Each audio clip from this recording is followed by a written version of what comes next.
what's happening on right now.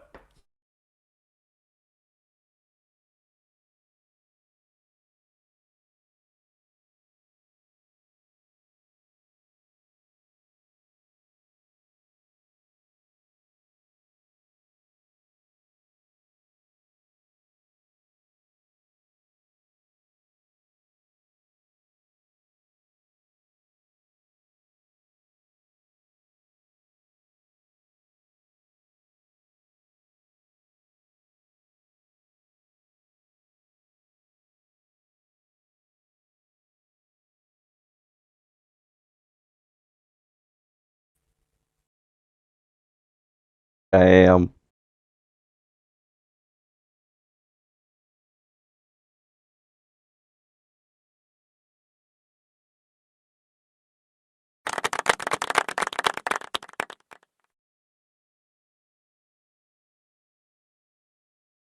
Oh well. It's also no video showing either. Yep, no video showing on the. I've got video on my end. No, I'm talking about the gaming. You got a gaming window.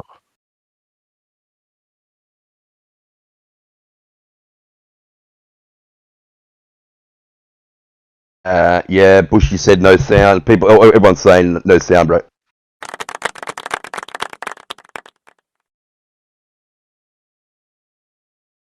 All right.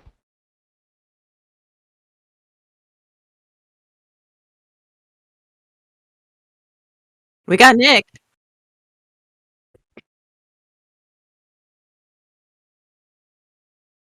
No.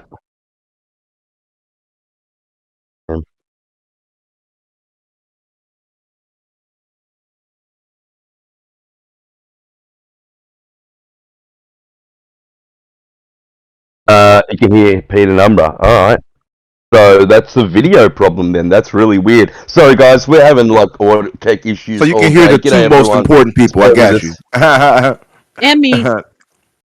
Oh well, and Holly too. Okay. Third most. No, they can only hear me. And Holly. Yep. Monad said Holly as well. All right. Assassin says not me. So I don't know what's going on. Looks like everyone on video can't be heard. Bully your chain. Yeah. Can you hear me now? I've got you, Nick. I've got you now, brother. You're not going to believe what happened earlier. I wanted to say something but couldn't say something. I don't know what Safari did. Everyone started talking in slow motion. Everyone. I don't know if any of you have seen the movie Rundown. The Rock with the Rock, yeah. Yes. When they eat that, when they eat that fruit. Yeah. Mm-hmm. And they all start going warped, and that is how you all sounded. Oh, you can hear me sounded now. like that. Or like the sloth. I can hear you. In what was the name of that movie? Zoo of Animals. The Zoo. Oh, and Nick's coming through as well. Yeah, just so there's not like dead air. Welcome to the show, everyone. We've just been having crazy technical issues with OBS. We're trying to fix it all in the background. Thank you for bearing with us. Yeah, how about that, director? 5 out of 10. Boo! Let me talk. They came here to see me. All right, my hubris is taking over. It is the Infinite Podcast. This is why I rock with Blue Number here. You see that? I do not know why the fuck I am not coming through at all. Like, if you guys are coming through, just to reiterate, then I should be coming through. You can hear everybody but Riskit. So, hang on. I think they should have me now. They should be able to hear me coming through. I can hear everyone. Monad, are we good to go, brother? You done? Let us know in the chat. Idle Sloss in the chat. He's waiting for that little nugget. You got 2 out of 100. Guys, can you hear us? Hit us up in the chat. If you can hear me? Pete started talking over Umbra. Yeah, beautiful. I did not, bro. He started talking over me. We got everyone now. Let's go. Thank you, Bushido, for calling out the truth. Let's do a restart, man. Let's do a restart. Welcome to the Infinite Podcast, episode 106, man. It's going to be a big week. We got a lot to talk about. We got a lot to get into. Now that we've had some technical issues. I don't know what OBS is doing. There's some serious issues in the background. I'm probably going to scrap OBS because I'm sick of this. But let's introduce our guest this week, Special Nick.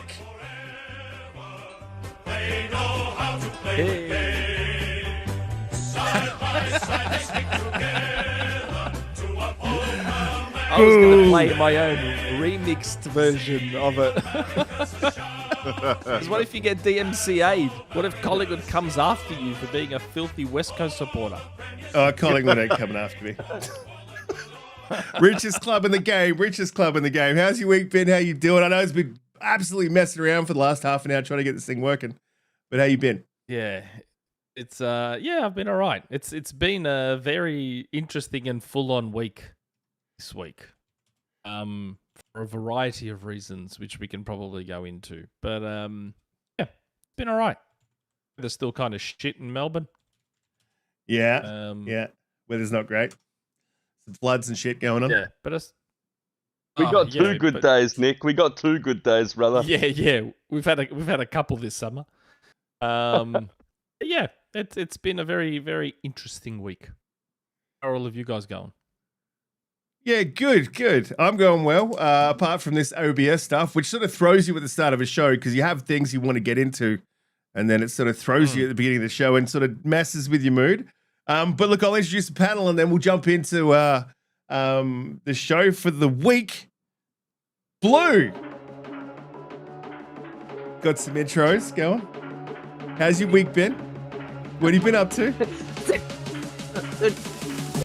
Nick, this is the first time we're testing out this intro music, so it's a little bit of a learning curve.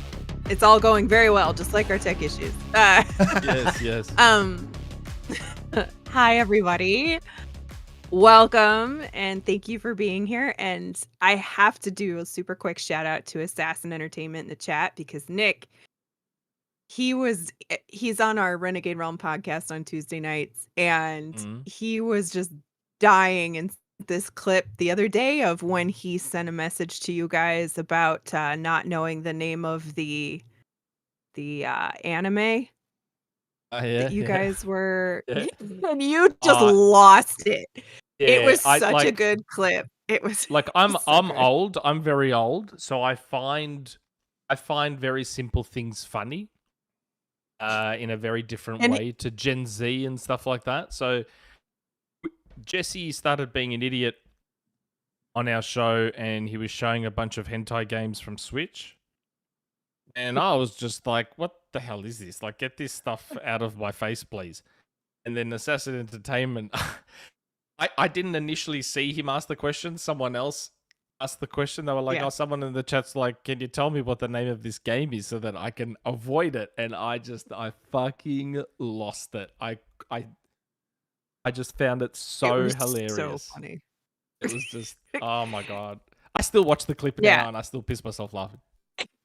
It was really good. It was like one of those that just catches you off guard and you're like, wait, what? Oh God. Anyway. I couldn't stop laughing. He loved the shout out, so that it just made me laugh, and I was like, Nick's gonna be on tonight. I'll have to tell him. But thanks for being here. So good. No worries. Thank you for having me. That's it. Riskit, move on. That's it. Are you still trying to fix OBS? You don't want to tell anyone what you've been up to? What you've been playing? What's been going on for you in the week? No. Just get on with it. I played like 20 minutes of Pal World today. Because that's all I had time, but I'm installing that now. I plan on. Yeah, it was. Yeah, I was like, in no way am I playing this game because I'm never played Pokemon. It's a bragging right for me. But then like everybody, all the stuff today, and I was like, damn it! Now I have to download this stupid game. And I got in, and I was like, okay, all right, I'm definitely gonna play this, right? And I've already got a group who's like, so we're playing this, right? What are you doing tonight? And I'm like, I have a cast, I can't play. They're like, shut up and get on the game right after. But anyway, it was really fun. It was cute. So I'm excited to play that. I'm definitely not gonna play that game ever. Umbra, gonna give it a go. How's your week been? What have you been up to? Ooh. Oh, please don't ruin it, Pete. Yeah, it was going so well before you did that. See, you put some unseasoned like flavorings of like, I don't know, Vegemite on there when we need soul food seasoning over here. Man, I just made it that much better, bro. Oh, Jesus. I'm so sorry, chat. He ruined my intro. I'm going to try to salvage it with my voice. Yes, Nick, thank you for being here with us, brother. Thank you. We appreciate you. Thank you. And I'm definitely going to probe you, Pause, for info and for your good guessing skills and, for other future projects that we don't know of. But yeah, man, it's been an interesting week for me. The other day I stayed up. So I work overnight. So I stayed up and said, I'm going to watch this Developer Direct. I spoke with a few people about it. And they were like, oh, get some sleep. I'm like, yeah, I will. I did not. So I stayed up until 2 o'clock to watch it. 2 o'clock here, at least in Chicago, p.m. Watched the show, 40 whatever minutes. Stayed up past that. Around 4, maybe 4 o'clock, I dozed off finally. And I didn't wake up until like 8:20. My podcast, The Fix, starts at 7. And I had guest schedule and everything, and they were just sitting in my chat waiting, and it just yeah. So I missed my show the other day. Long story short, and I was ticked. I was pointing fingers of accusation and everything. Like, hold on, did you betray me? Anyway, long story short, go to get your sleep, guys. But as far as the week, as far as gaming goes, like the game you have on the screen right now, I am loving Prince of Persia: The Lost Crown. Spectacular game. You playing it too? Great game. I mean, I've been playing it for a week and a half, and I have 100%ed it. Oh, nice. I say already, it took me 35 hours. Mm-hmm. Man, I'm pretty sure it's my game of the year already. So far, it's the early candidate, right? Yeah, I got to this mission. No, God, please, no. That was abrupt. They know I don't like it. Yeah. That was. Ollie's not a fan. He said game of the year and Prince of Persia.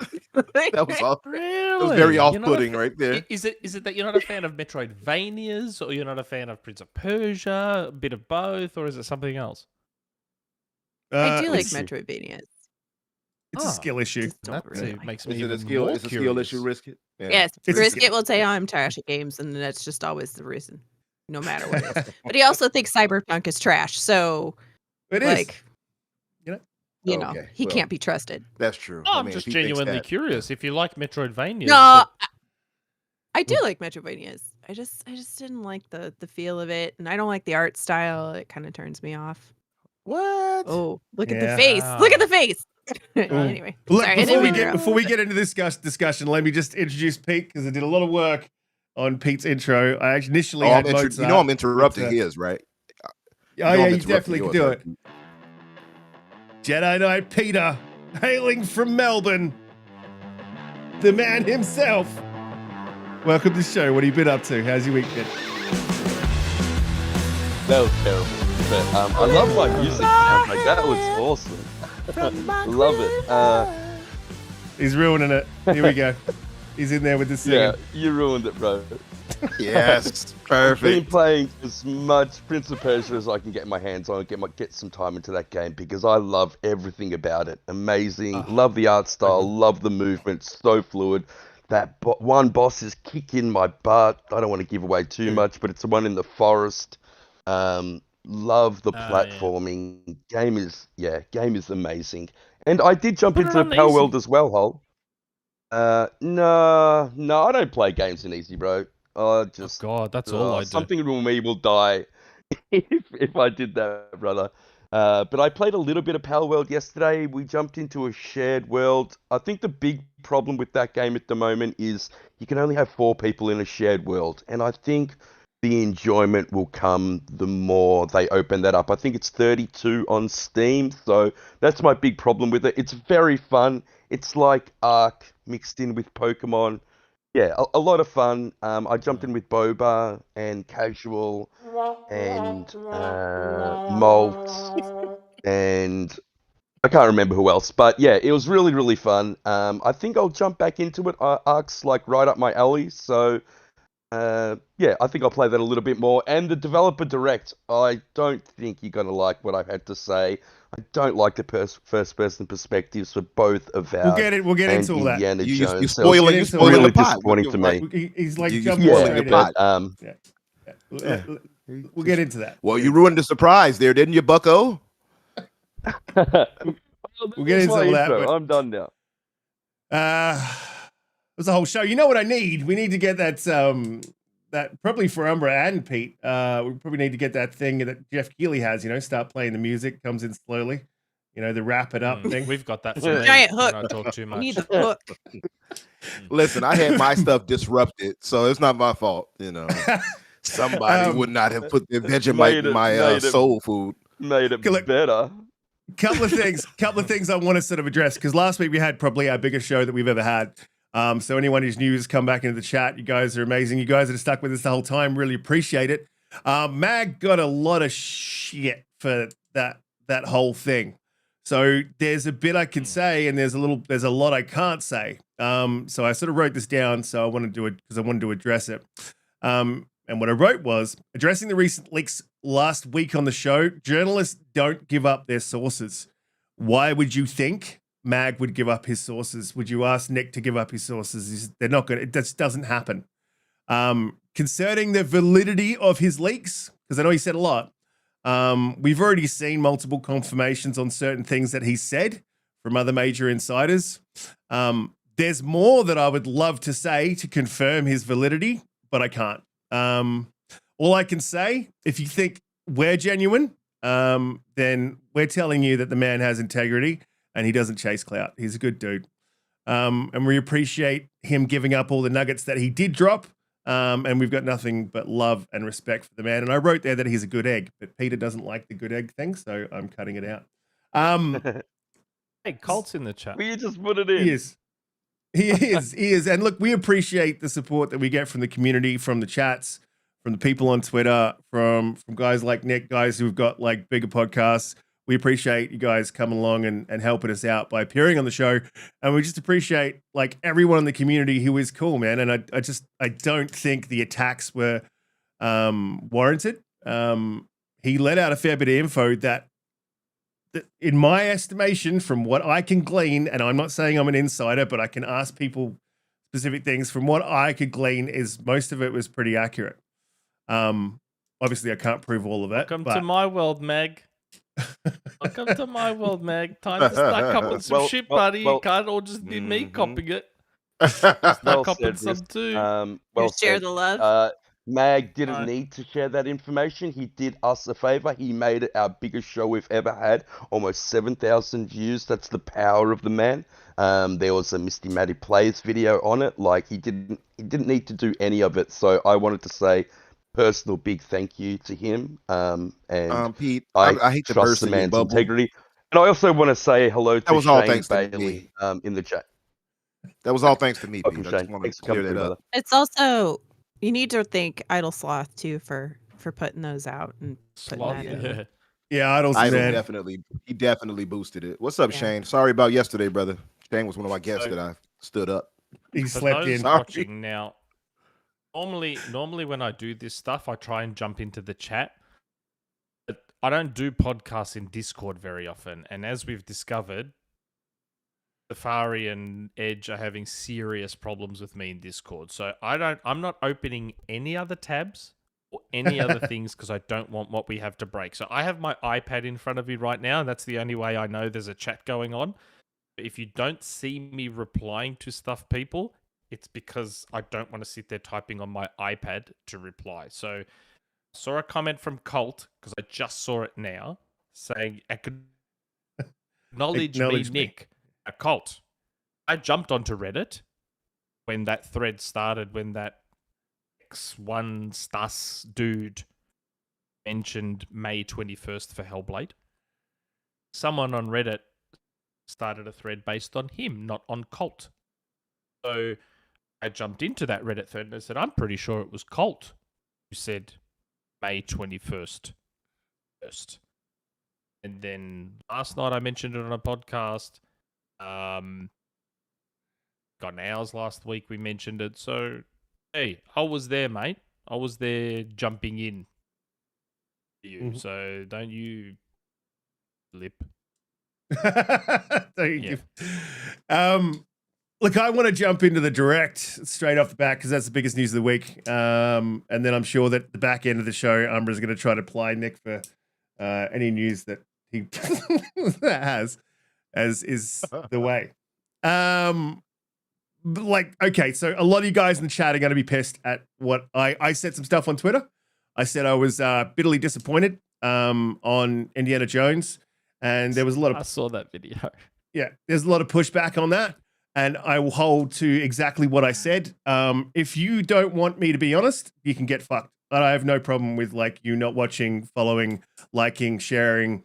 I am honest, and if I don't like something, I'm going to say it. So, and let me just push back on a couple of things that were said. If you guys didn't see the video on Twitter, this narrative of oh, awesome, now it's not going to be compared to Uncharted. That it's already being compared to Uncharted. So one, stupid. Two, what you're saying is the original IP that Uncharted and Tomb Raider were based on can't stand in the same ring toe to toe with those games. And that's just ridiculous. I have all faith that Machine Games could make a game like that. Hang on. Well, I know what you're saying. I said to you, be ready for a shit fight.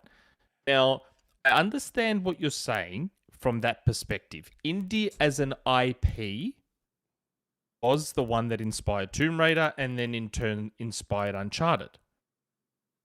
I don't think anyone is saying Indie can't stand toe-to-toe with Uncharted and Tomb Raider. What people are probably saying is that an Xbox developed Indie in third person won't be able to stand toe-to-toe with Uncharted, especially in a world where all they want to do is cream their jocks over anything Naughty Dog does. So there's a slightly different, I think, perspective to that. I don't think people are saying Indie as an IP can't stand up to Uncharted. I don't think. Yeah, it comes down to PlayStation fanboys more or less trying to square off an Xbox IP with a PlayStation IP. Yeah, that's just it's just an irrelevant point because it's just absolutely irrelevant because it doesn't matter what you do, they're going to compare it. They already are. So and then to say that that they couldn't, that they're basically saying that Xbox couldn't. I'm glad that they didn't make it third person because then it would get compared. And why is that a bad thing? Well, it's only bad if it gets compared in a negative way. And that's what I think Pete Ovo said. I don't want it to be compared in a negative way. And I'm like, it's going to happen, mate. That's what's going to happen. You're going to get compared in a negative way. So that's a completely irrelevant point. It's already being compared.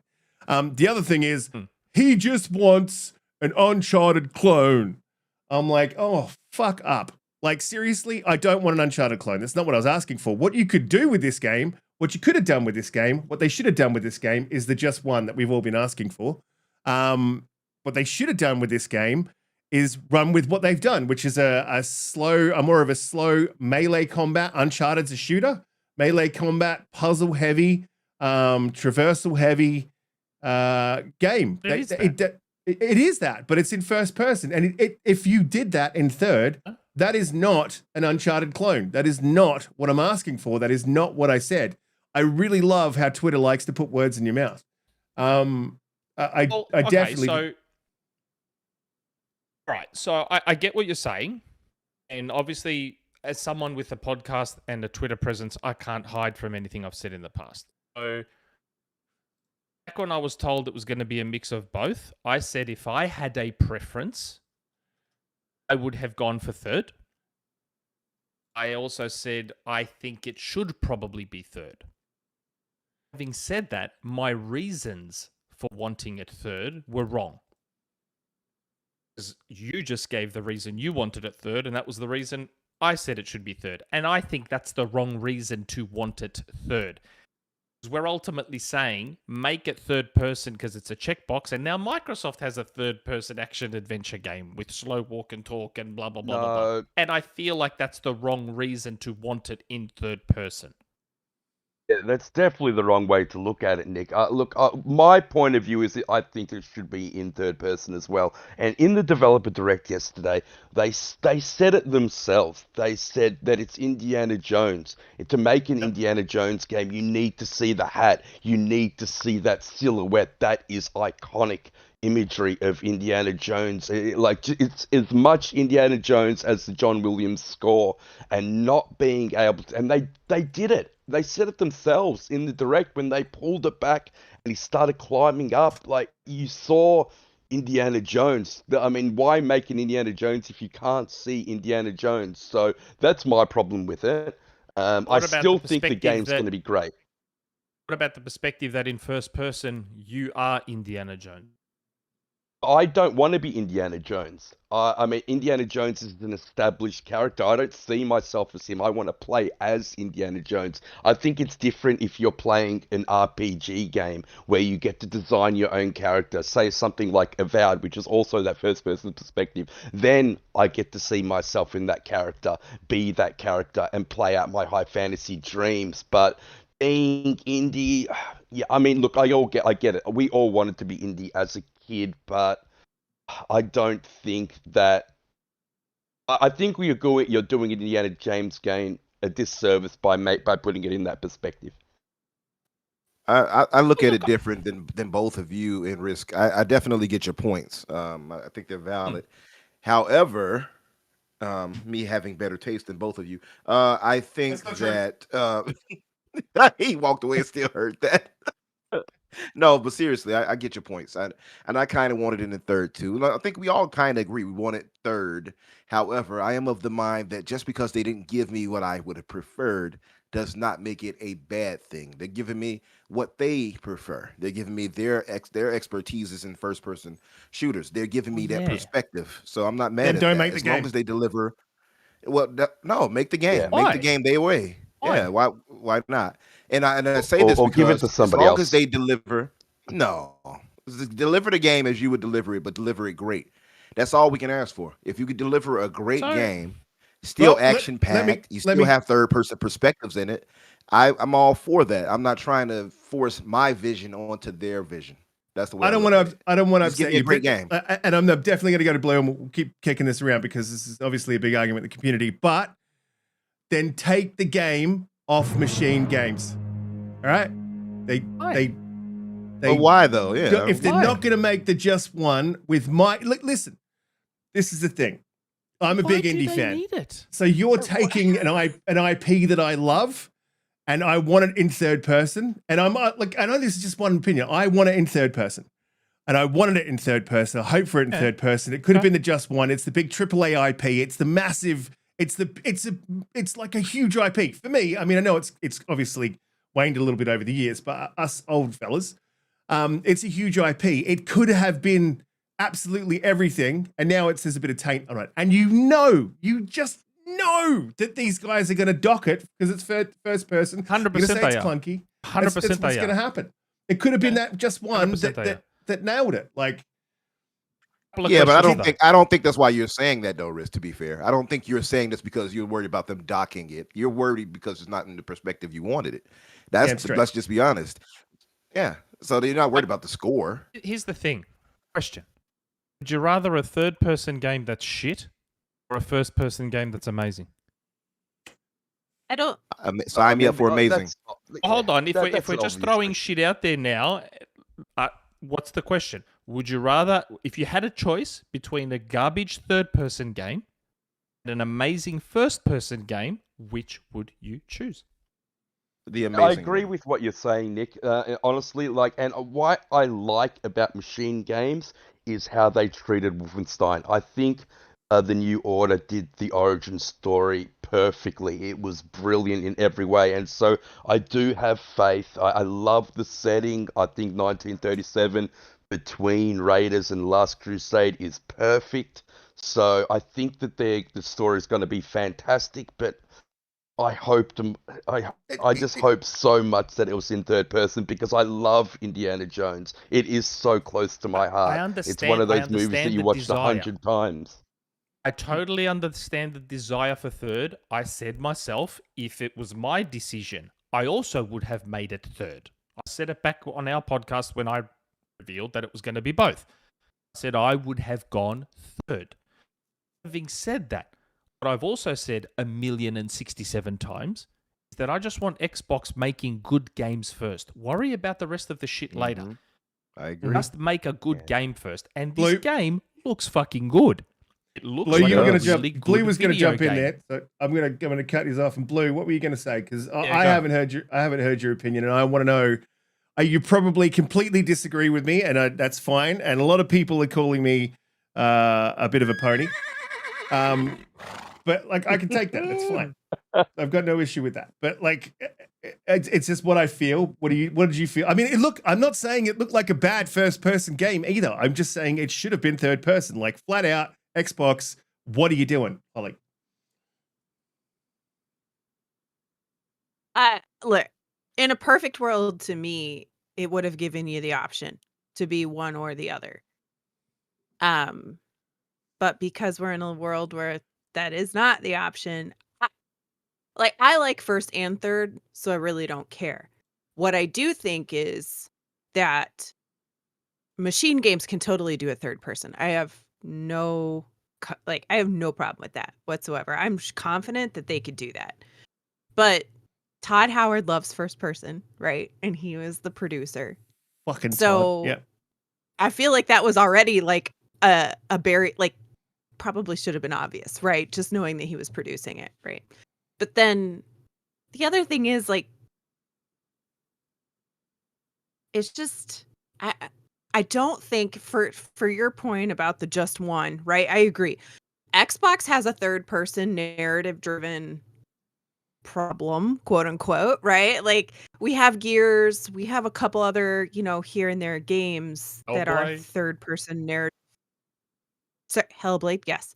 But in all reality, they have Gears is old, tried and true. We all love Gears, but it's not new IP, right? It's not what necessarily drives new people to the console. And Sony's previous run is new third person, and they're all slapping, they're all hitting.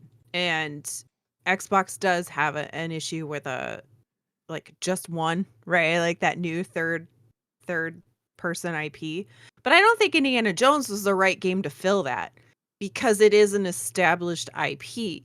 It is something that everybody knows. Everybody knows Indiana Jones. Everybody knows what it's supposed to be. So I think that just one idea that, Cogs brought up and we've all brought up, right, is that it needs to be a new game, singular on its own, that just blows people away. I do think Xbox needs more third-person perspective games. Now, whether that's solely third person or one where you can interact either way, so be it. But I have no issue with Indiana Jones being first person. I would have liked the option, but it's not a big deal. Machine games, they're fucking fantastic, right? Like they do everything right. Their gunplay is just as tight as it can be. Their stories, their world, their visuals, they're so good at what they do. It's gonna be a great game. Yeah. Okay. Absolutely agreed. But look, let me just address Blind Riot in the chat. I'm not a dev, okay, but I can have an opinion. All right, so that's one of the dumbest takes I've ever seen. Oh, you're a dev? You got an opinion because you can't? I can't have an opinion because I'm not a dev. I got a podcast and talk about gaming.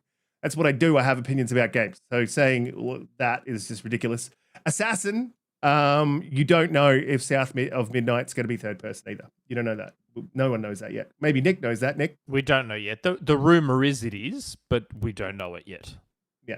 So we don't know that. If I had to guess, I'm gonna guess third just because of some of the past projects. But like I said, my thing on this whole indie thing is, and I'm with Nick on this. If you're gonna give me an amazing game, and like Holly, if you give me an amazing game, that's all I care about at the end of the day. To your poll though, Risk, yeah, I would have preferred third. There's no question about it. I think that's why I said I absolutely get you and Pete's point. What I will say though is that I think you guys are how do I put this?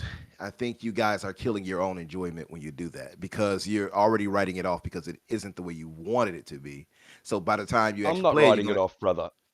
well, that's what you guys sound like. You like, it should have been this. It should have. So I'm saying, like, by the time it comes out, you play it. I'm pretty sure your mind is going to change. You're going to be like, oh no, this was good. So that's why I say, like, definitely feel disappointment that it's not in the way you want it, but celebrate that it's going to be great because it's in the styling they want it, and they're going to deliver a great game. That's what I would say, and that's how I look at it. You know, Yeah, your point that both you just made then. Tomo arigato, Mr. Roboto.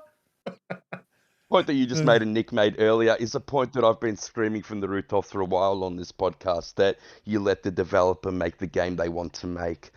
In this case, I have to argue against my own point, which is a little bit ridiculous. You like, hell no. Because it's Indiana Jones and you need that silhouette. And I suppose you're going to get that in some of the traversal mechanics and stuff like that, and you're going to get to see him in the cutscenes, and all that looks great. Look, at the end of the day, Xbox is getting an Indiana Jones game. I'm thrilled with that. That's amazing. The setting looks fantastic. I can't wait to get my hands on the game. It's coming this year, they say, so that's also fantastic. That's crazy that it's coming this year, and this is the first time we've seen it. But oh boy, I think that they made a mistake putting in that first-person perspective, and I will stick by what I said last week when I wanted it in third. I like that they gave us at least their moments where you're going to go into third. When the traversal with the whip, certain action pieces, sets, and puzzle moments, things of that nature. I think though, listen, we played past games of theirs, and I was talking about this on Boom's podcast earlier, where this team they deviated or at least separated from Starbreeze. This is the team that gave us Riddick, Chronicles of Riddick, Escape from Butcher Bay, one of my all-time favorite games from the OG Xbox. They gave us Wolfenstein. Did I say it right? Did I say it? Did that sound scholarly? Okay. So they gave us Wolfenstein. 9. And absolutely 9. I absolutely expect them to deliver here when it comes to this. I think you all have to have a. There you go. That was how you pronounced it. Yeah. Yes. Number one Xbot here. They're subscribing because Wolfenstein 9. Look, Wolfenstein. Wolfenstein. I didn't like Wolfenstein. And I completely disagree. I felt I didn't like it. I didn't like any of it. The gunplay felt floaty to me, and it wasn't snappy. And like I disagree with Holly, it wasn't snappy and tight. It's a skill issue. It definitely got nothing. It was amazing. You put me in COD, man, and it's I'm one of chewing the up hardest all of you. shooters of all time. Yeah, Risk, I think it's a skill issue. You Sorry need to to say go it. back and play it, bro, issue for because sure. I literally played that game in the entire first game with just the pistol and a silencer, and that game is so tight. See, that's Pete crazy gets that it. you say that. Yeah. Well, COD's see, Pete, tight. you are a better first-person shooter player than he is, so I get that you would understand. And Sounds like a and skill Holly, issue. It's a skill issue. Sounds like a for skill sure. issue. Yeah. Oh, look. That is- Nick, are you on our side, Nick, or Risk? I enjoyed Wolfenstein. I haven't beat it yet. I have enjoyed what I've played of Wolfenstein. In terms of its gunplay, I think it's fine. It's like There you go. I wouldn't call it industry leading or anything like that. It's serviceable. It's not Doom. It's not COD. It's not Doom. It's not COD. It's definitely not Halo. True. It's definitely That not doesn't- Halo. That doesn't make it. Hey, she bad. said that in a derogatory way. I resent that. No, I'm sorry. Halo. Nothing feels as good as Halo. There's That's right. nothing out there that feels as No. good as Halo. You are. Talk Like- that truth, Nick. 343 do a lot wrong. A lot wrong. If there's one thing that 343 jumps up on top of the tallest building and takes a big dump on Bungie on, it's how Halo feels. It is the Facts. one thing. Oh, that's a 343 big call, nailed. Nick. No, Destiny Facts. it's not a big call. crazy, bro. It's a realistic No. call without nostalgia goggles being worn. That's facts. Talk Like, that stuff, Nick. Bungie's No. Halo games, I as and again, maybe Go, that's Holly. because I'm Yeah. old. Maybe it's because I'm old. When Halo came out, I was 21. No, you just have So- good taste. No, it's not even She that. gave you the Like, hand. I just saw it. when Halo came out, people forget that we really didn't have anything else. There was Yep. GoldenEye, and there was basically Halo, and there was Half-Life as well. We didn't have much else as a frame of reference. There's a reason that when COD came along, Modern Warfare came along in 2007, it started to take over. Felt so much better than Halo did. That was part of the reason. It still does. When COD. Oh, no, no, no. I don't She reckon it feels whispers better than lies Infinite. to us. I don't think Don't it feels you better than dare. Infinite. I don't COD think it feels does either. fantastic. Don't get me wrong. I love how COD feels. 100%. It is 1,000,000% better. But yes. Okay. 343. Yeah, I think a lot of that has to do with the gunplay. networking issues. But yeah, but look, Nick, we've been playing Halo so long that it feels second nature to us, and I think that has a lot to do with it. If you iterate on it a little bit, like I think Bungie did with Destiny, I don't know, bro. They all feel fantastic. So I think when They all feel different as well. Like all CODs that's feel true. different, and all Halos feel different. That's the thing. They tweak it just enough where when you go back, you go, "Holy shit, this feels different to how I remember," or "This feels different to the newest one." But I mean, COD has their mathematics down pat in terms of how it feels, and I feel like the CODs feel more similar to each other than the Halos do. I think that's a fair point, Because especially if it's you the go from superior 5 system. to Infinite. You go from 5 to Infinite, it's a different system altogether when it comes to a lot of that stuff. 5 feels I amazing think you're right. as well. 5 does 5 feel feels amazing. incredible I've had as well. I've had people argue with me that 5 felt better than Infinite at one point, but I don't think that's the case now. I think Infinite is the best feeling overall Halo that we've had. Yes, it overall. is. And that's someone who prefers CE over all others. Like as an overall game, I love CE is still my favorite. In terms of pure feel of the gunplay, you're not beating Halo Infinite. Just it's not happening. Yeah, and this is where I think it's a Halo skill runs issue into for a lot those of shaking their troubles heads because that love COD. Yeah, it's a skill issue. because CE is so ingrained in It's us. definitely not. They had to add the would running. Sorry, Holly, you go. I had to throw out a little salt to make her, say some stuff. It's a skill issue for the COD players. They just, they just like to run and gun. Yeah. You know what? Yeah, get get a it- TTK get it, like man. COD and win, and then come back and talk to me. They had to aim ADS, add ADS. They had to add all these things. So it's iterated on over time. But I think, like I said before, this is definitely we're definitely nitpicking here. Each of those games feel amazing in their own Of right, course, and like I it's said, very COD still different feels going from great. Halo to COD. Yeah, and Destiny as well. So I think, and Doom, if we're talking, great gunplay. But I think Wolfenstein is there and thereabouts. It's definitely serviceable. I think machine games, more so than they understood the world of Wolfenstein. They understood the IP, and they definitely treated it with That was great. the provenance that it deserved. I think Indiana Jones will get that same treatment, but I do wish that it was in third person. Let it go, Pete. I get it. Let Like it I go. I watched Riskit's video, and I'll be honest, and I kind of wish I was right on this.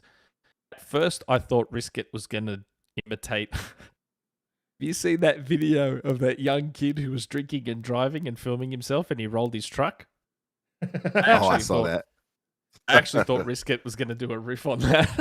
When I first saw this video.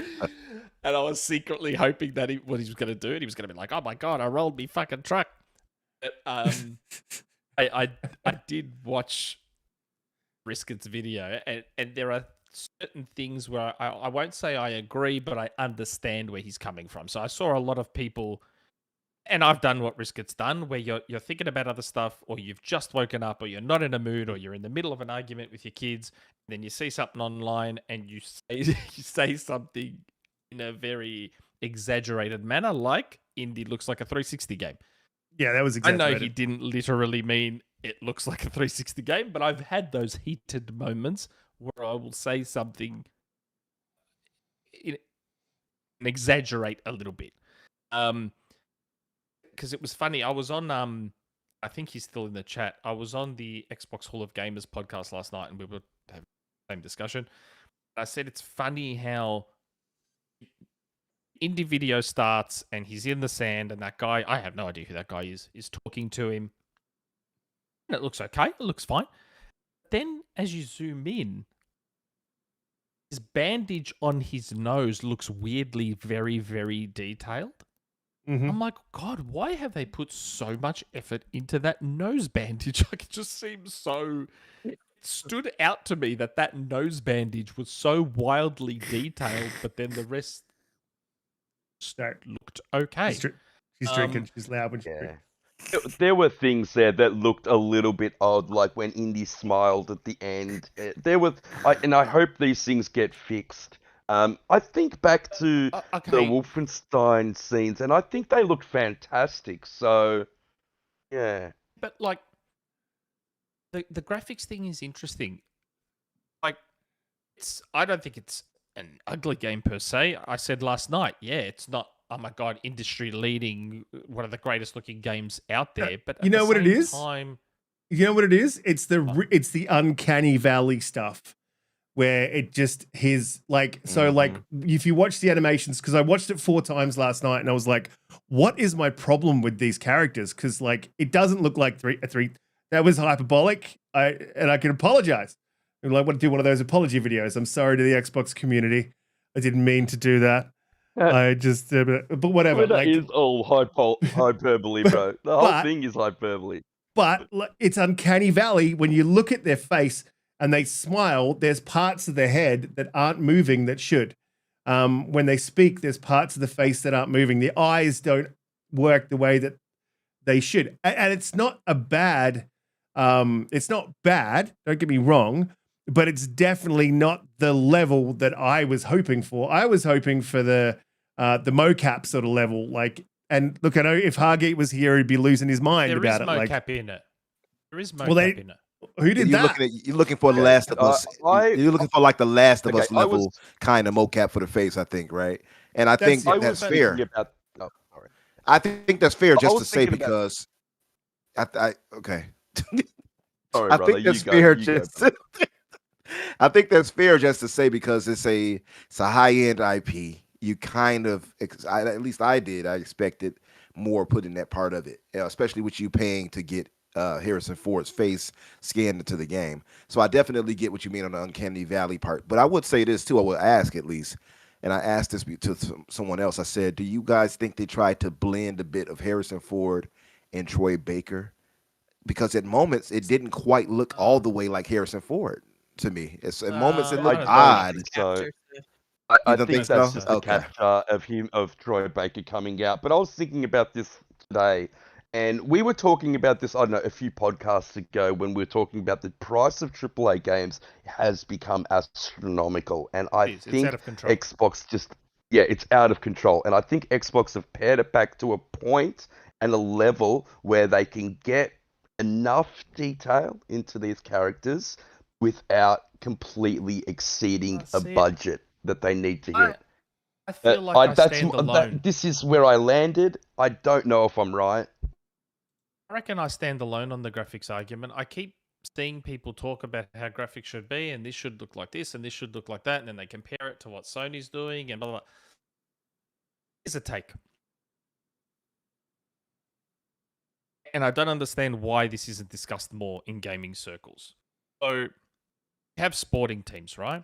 My sporting team is the best, Riskit's is the worst. Why mine has more talent than Riskit's does? Shut the fuck up and don't you start your bullshit now.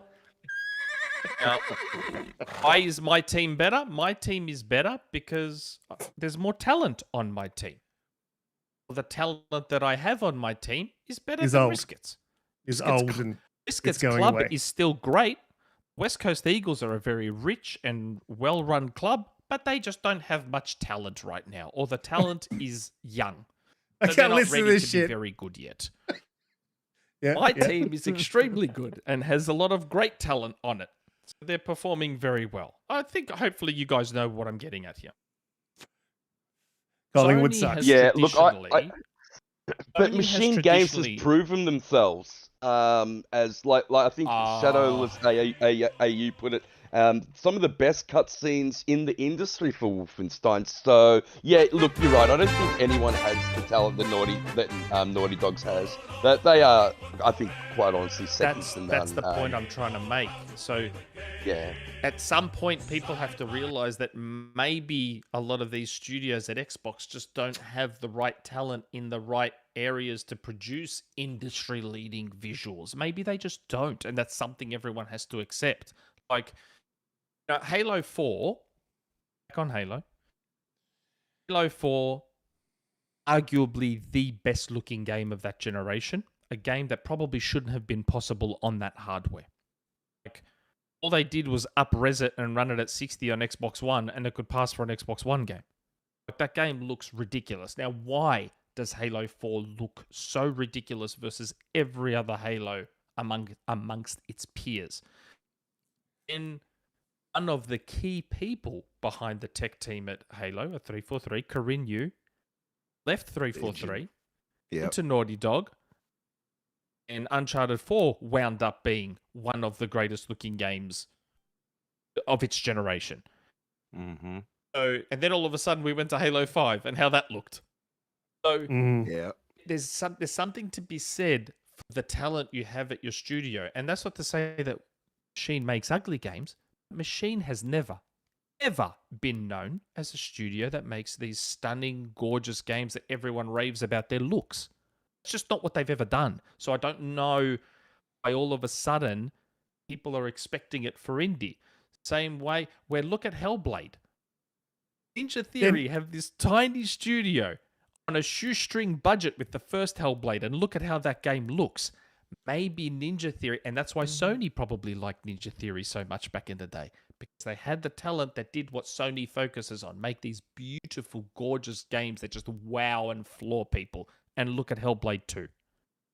Like, this is what I would say. Just... Then give indie. We don't have that over-the-shoulder action adventure, and I want that on Xbox from their first party, and they have the talent, and graphics aren't everything. Yeah, that's great. I mean, look at Prince of Persia. Prince of Persia's it's a nice looking game, but it's not amazing by any stretch of the imagination. I mean, if you can run a game at 120 FPS on any of these consoles, then you're obviously taking a hit on graphics. It looks nice, but it's not trying to do a specific thing. I would argue that Indiana Jones is trying to do that thing, and I'm not saying the fidelity of that game is bad. I think someone sent me a picture of the like thumb, and they could see like grit in Indiana Jones's thumb, and you were talking about the nose thing. The fidelity in his mouth. Yeah, I mean the fidelity's there, but it's just not the uncanny valley, the mocap. Like, man, take another year. It's talent. The talent makes a difference, but take another year. All right, give it to another studio if you can't do agree. it. Like take your time and get it absolutely. This is what Xbox just really needs to know. They need to get. They've got plenty of games now. Well, it's a similar discussion. I think that's a lesson they've learned, though, Risk. I think that the whole taking their time thing. I think they've kind of learned that. To be fair to them, and not with indie honest, though. I almost kind of feel like this game might slip. I think it might slip into the next year. Being honest. Well, I mean, I sort of hope it last week, and everyone cracked it at me. I think so. Oh, did you? Oh, did you, Pete? Well, it matters more when I say it. To be fair, so sorry. Yeah. I don't think they would have put it at the direct with the 2024 on it if it was going to slip at all. Come on. They've done that with Starfield. We've seen this happen before. Yeah, they've done it. They've set the precedent already to do that. And time again. This is a bit different. We went from a trailer that just teased and showed nothing, and then we heard nothing for the longest time, and then we suddenly got a direct with 10 minutes of gameplay. I think this is coming in 2024. Mm-hmm. Yeah. I don't see it being delayed, personally. These are your good guessing skills at work, isn't it? No. It's genuinely not. I said this last night as well. Like, I don't think they go from showing a teaser 2 years ago. When was it? When was that teaser? 3 years ago now. Isn't that crazy? crazy? Been longer. Yeah, I didn't know it was 3 years. Yeah. Yeah. They don't go from a small, is basically a recruitment trailer, effectively. and then radio silence to here you go, bang. It's this year, and here's 10 minutes of gameplay. I don't think you do that if you think there's a possibility it's delayed. I just don't think you do. Yeah. Yeah, look, I would agree with that. But they've seen it before. It depends on the. I would agree with that. They've done it. No, you're right. They've done it. So I mean, and this sort of goes to the mindset like of Xbox fans. It's like, all right, well, we're not counting our chickens because we've seen the chickens not come home to roost many times. So, Pete, sorry to cut you off. That was peak COVID, though. No. You're talking during peak COVID, though. We were still literally not allowed to go out in the bloody streets here. So, slightly different circumstances. Yeah, but since then, Nick, there's been a lot of pushback against crunch at the end of development cycles as well, and I think Xbox is pretty looking at that a lot. I would still think, depending on how much pushback they get on the quality of the visuals coming from this direct, is where they go in the future. We all remember what happened with Halo and the pushback the community gave when that happened. And I haven't seen that much of it, but I definitely think there is a chance that this game can be pushed until next year. And look, I'm always at the point, put the game out when it's ready. You know, crunch doesn't need to happen. There's other games there that can fill the void and fill the gap. Then why so show it? Put it out when it's ready. Yeah. It's not like still it's very not like early, they're Nick. They lacking didn't. games. Yeah, it's So- still early, brother. Like we're very early in January. I'm sure the hope is that they have the whole year to get the game polished and finished off. But if it's not ready, man, like why put it out? You only get one chance to make the first impression. know. You want I that understand first that, impression but- to be good. Yeah, see, look at this Get that, fucking but what I'm look at this saying poll. is- Look at this poll. This is what pisses me off.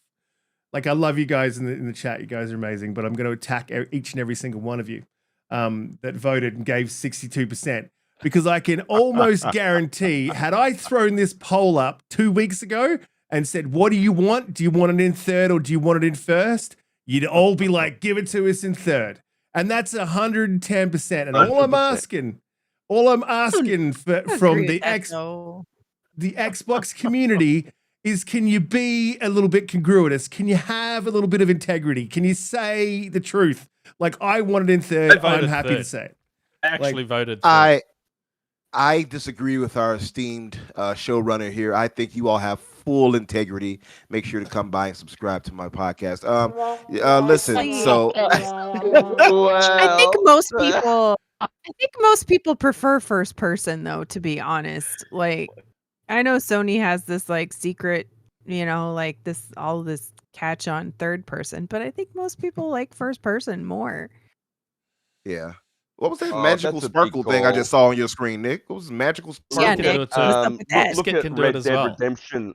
Look at Red Dead Redemption. Look at GTA. Look at The Witcher. I would think all standouts. And then you can obviously go down the list of the Sony games. But I think it depends on the game as well, Holly. So I don't know about that.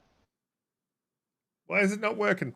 Yeah, look, I would probably disagree with that. Well, look, this is just from a personal perspective. I think it's hard to say like that everyone likes the first person. It depends on what it is. If I'm playing COD, I definitely don't want that in third person. Tried it third person, was my thing.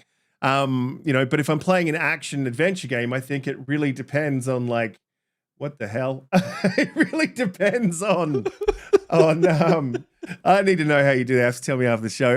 It really depends on what kind of game it is that like where you're playing. Like I got to figure that. I don't know how you do that. I just look. You need to make sure that you're using your iPhone as your camera, right? No, I'm not. No. Oh, aren't you? No, last week I do it every second week. I'm in a different location. So. Ah, okay. Because I saw you put your thumb up before, and the little logo popped up. The little thingy popped up like that. Oh, that's cute. I like that.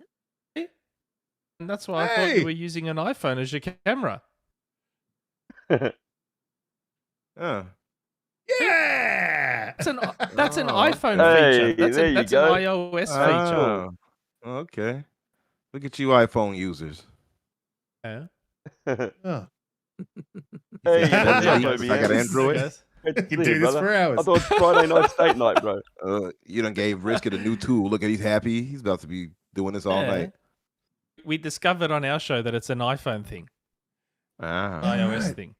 Because every now and again, like if you do like a happy birthday balloon will just pop up out of nowhere, and you're like, what the? Like that's yeah. Look, let's move on to the other games in the thing, and this is where I can be 110%. So look, I gave the thing a 6 because there wasn't a heap there for me. I thought Hellblade looked amazing, like absolutely amazing. I'm still a little bit iffy on that game because they're not showing like long chunks of gameplay. And I know everyone's going to be like, oh, Riskit's being a pony again. This is exactly what the PlayStation community is saying. But like, you know, their reasons for saying it make sense to me. Like, I agree. You haven't shown us a solid block of gameplay. For whatever reason that is. Why give the ponies more ammo to go with the game with? Yeah. Yeah, well, that's true. I mean, they don't need any more ammo. It's Hellblade 1 with prettier graphics and more fleshed out combat. Yeah, I mean that's Pretty much, and that's fine. I'm happy with that. I'd be, and I think I saw a guy, Blaze 4K was on there saying because it's the same game. I'm like, I'm happy if it's the same game and it's just prettier, you know, and it's yeah, I got no problem with that. Avowed showed way better. I was like, thank you for showing this game in the way that it should have been shown because it looked like some sort of Fantasyland, Fortnite, foam stars looking thing, and I was not happy at the fan fest. But like, foam stars. It looked way too colorful. It didn't look like it was going to have any grimness to it, or visceral feeling. But I think it showed much better. It's still colorful, but I think in a good way because they showed like a lot of different biomes and aspects of the game, and I think that sort of gave you a better idea of what we're expecting. I think generally overall, if you're being honest, it showed pretty well. Still first person, not my thing. I'm a bit iffy on the combat, but what did you think, Nick? Your thing? Well, the first thing I said on our stream was that I noticed the lighting looked really nice. Mm-hmm. Thought the lighting was massively improved over what we saw last year. Combat still seemed a little bit funny. It's like there was no impact behind it when things were hitting. I don't know. It was weird. It just seemed probably because it's in first person. No, that's not the case. No. Just, I don't know. There was something about such bullshit. Wow. Sorry, Nick. Go ahead, brother. It was just something about the combat that looked a bit funny to me in terms of its way swords were hitting the lizards and the way the lizards weren't quite responding and almost like they weren't being hit. It was weird. There was just something a little bit funny about it. This was never my type of game anyway, so you won't catch me playing Avowed regardless. I think visually it looked pretty nice. And if you're into, I mean, I feel like fans of Obsidian games will probably enjoy it, but power to them. Yeah, Blue. Yeah, they gotta add some little cars in there with a soccer ball, Nick. You'll be all over. Yeah, that's right. Then I'm in. I am in straight away. Blue, you would agree with that because I can see you nodding. I'm with you 100%, Nick, on the combat. I'm still iffy on because of the lack of impact. Blue? Yeah, I really, really like Obsidian. So I went back and watched that first initial trailer again, and I went today and I was like, oh my God, this is the game I wanted. And then I was one of those people who felt like, what the heck is this when the trailer came out last summer? But then I kind of went, okay, I'll just chill out. They made that statement about how they pivoted and things like that. And I went, okay, I'm good. Right. All right. And then I was really, really interested to see what they came out with Thursday. And I gotta say, I know I've heard a lot of people go, oh, okay, now I understand. And honestly, for me personally, I went back to how I felt in June when I saw that trailer and I went, okay. Like the combat to me was also super weird.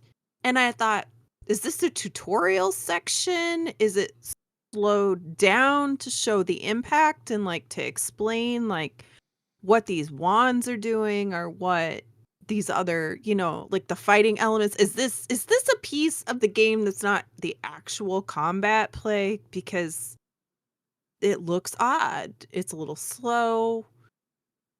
Whatever. Having said that, I do really like Obsidian games, so I'm just like, you know what? Don't show me anymore. Just give me the game and I'll play it.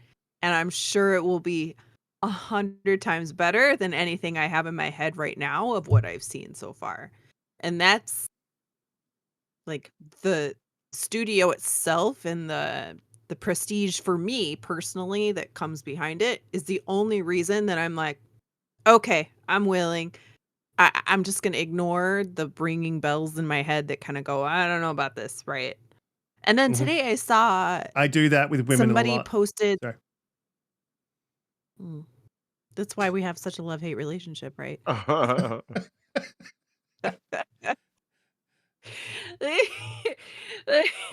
But then today I saw on Twitter somebody said, oh shit, there's an E10 plus rating on it from Peggy. And I went, oh my gosh, this is just so much worse, Really? right? But then somebody else came back and posted that it was applying for an M. So that, like, look, Lego games are awesome. They're super fun to play, all of that stuff. But an E10 certainly changes my expectations of the game versus a mature audience scenario, right? So I don't know, man. I'm all over the place with this game. Like, I want to love it because the first trailer, I was instantly like, I don't care. Don't show me anything else. I'll play it when it comes out. I am happy as a clam. And everything else since then has just like got my head spun, kind of like, man, I don't know. Man, I don't know. Okay, I'm trusting you, but I don't know. So Yeah. it's just super unfortunate, but that's where Yeah, I am. I'm a little bit iffy, but I mean, I think it showed better. It showed better. You're right about the combat. I mean, and again, same with Indy. We don't know until we get it in our hands. So, but we're obviously going to speculate because this is what we do. Umbra, your thing, what'd you think? Same thing with the impact? I mean, I would think we saw the impact, me and you both early on Forspoken. We both pointed that out. We're like, this game doesn't have any impact, and we were right. So, I don't know. We're right on that one. Yeah, as people were saying, it has the tentative Peggy 18. My thing though about this is, yeah, I definitely see what you all meant about the combat. Most people spoke out saying that's the case for them, that it looked a little bit, not as impactful as they wanted. I much like you, Holly, I thought maybe it was a kind of a tutorial spot, and maybe it was a dev thing where they had the enemy AI turned down a bit. That could have been the case. I don't think that was the wisest choice to go with, though, when you're trying to showcase combat and stuff like that. We're hardcore gamers. We don't want to see an easy mode. With respect, with respect to you. I know you said it earlier, but when you're trying to showcase the combat, you want the enemies to really go at you. You know what I mean? You want to see that as a hardcore gamer, and this didn't do that. What it did do well. Oh, and one thing I picked up on too that kind of concerned. I don't want to say concerned, but I found it like, wait a minute, you all sold us on a fantasy that you're not giving us now. What happened to the magical Houdini hands? Now we're not doing a spell casting with the hands. They had a wand. Notice that, and you have a wand. Yeah, but then in the next scene, bro, he did only use his hands for the big spell, so I'm not sure on that one either, bro. But it wasn't quite to the level of what we saw, right? Like before, it was like he did a whole ninjutsu hand style, Naruto style thing when we first saw it. Did he use his left, or did he use his magic? Did he use his left or his right? Well, he 'Cause, probably when he uses he double your left, fisted. Both. He does sort of feels like someone else. double fisted. You know, Yeah. Both, bro. His wand The was that big. the he had to use stranger you're both. talking about. Yeah, the Yeah. stranger. Yeah. But no, he double fisted. Yeah, for sure. Giving But you my the thing is, tips every week. double fist. I apologize, Nick, for these two. And Polly, they have led me astray and down the wrong path.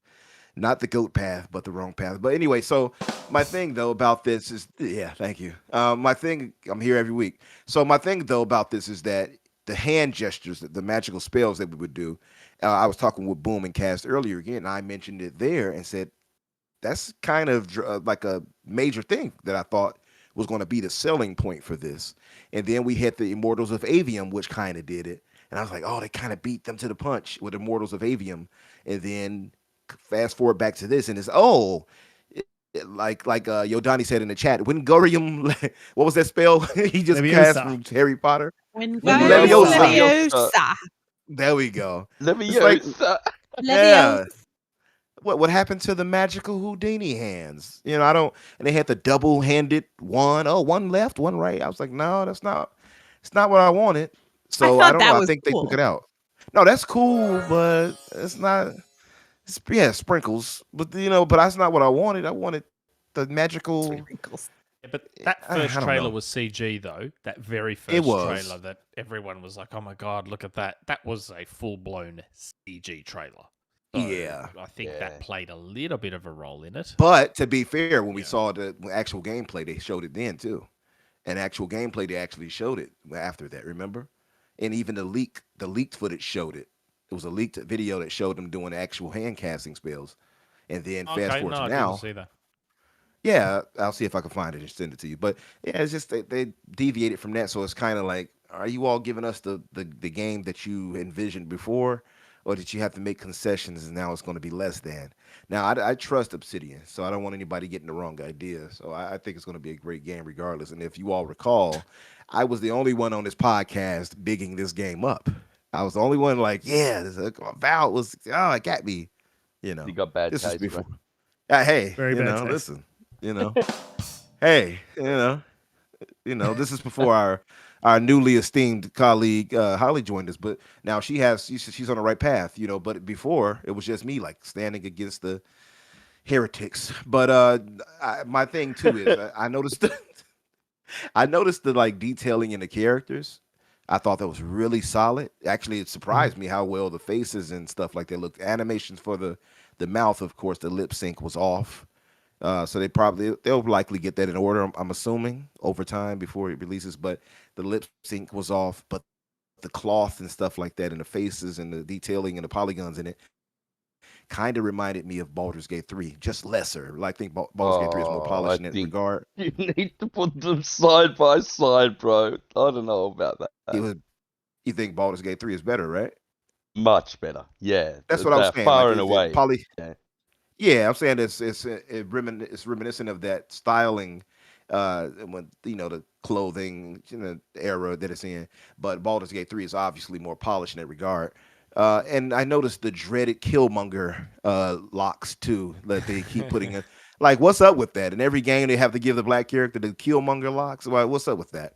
But anyway, neither here nor there, isn't it? Yeah, it's like, we found the new style.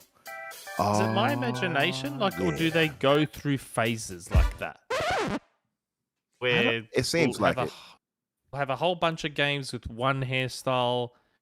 We'll hear complaints about that. Then all of a sudden they'll discover a new hairstyle. Mm-hmm. Now we're hearing complaints about the new hairstyle. It's true. Always weird. It is. I think with the black hairstyles, they kind of like, okay, we got the cornrows now. All right, good. There we go. We're good to go. Slap it on it, ship it. We give them the Michael Bolton hair. We're good to go. It's always some weird Michael Bolton hairstyle that's in the game. I don't know why, but and Riskit. Inferno pointed out it wasn't Immortals, but Ghostwire. Ghostwire absolutely did it too. But I'll go further than that. And we said that on the podcast as well. Naruto. Broken Bonds, they did it on there where you use the right and left thumbstick to create hand signs that did your spells. So even further, that was a 360 era. Yeah, so Nicholas is saying in the chat that there's both hand and wand magic And I like to do both. But not to the level we saw. But there's both hand and one magic in the pillars. Do you believe in magic? But look, we haven't got Pete. We get on to Hellblade, and then there's a couple of things got a couple of questions for Nick that I've written down that he said some stuff. But Pete, what you feeling? How you feeling with Avowed? Look, I'm still where I was before. Gameplay is king for me in games, so I won't get through a game even if the story is great if I don't enjoy that moment-to-moment gameplay.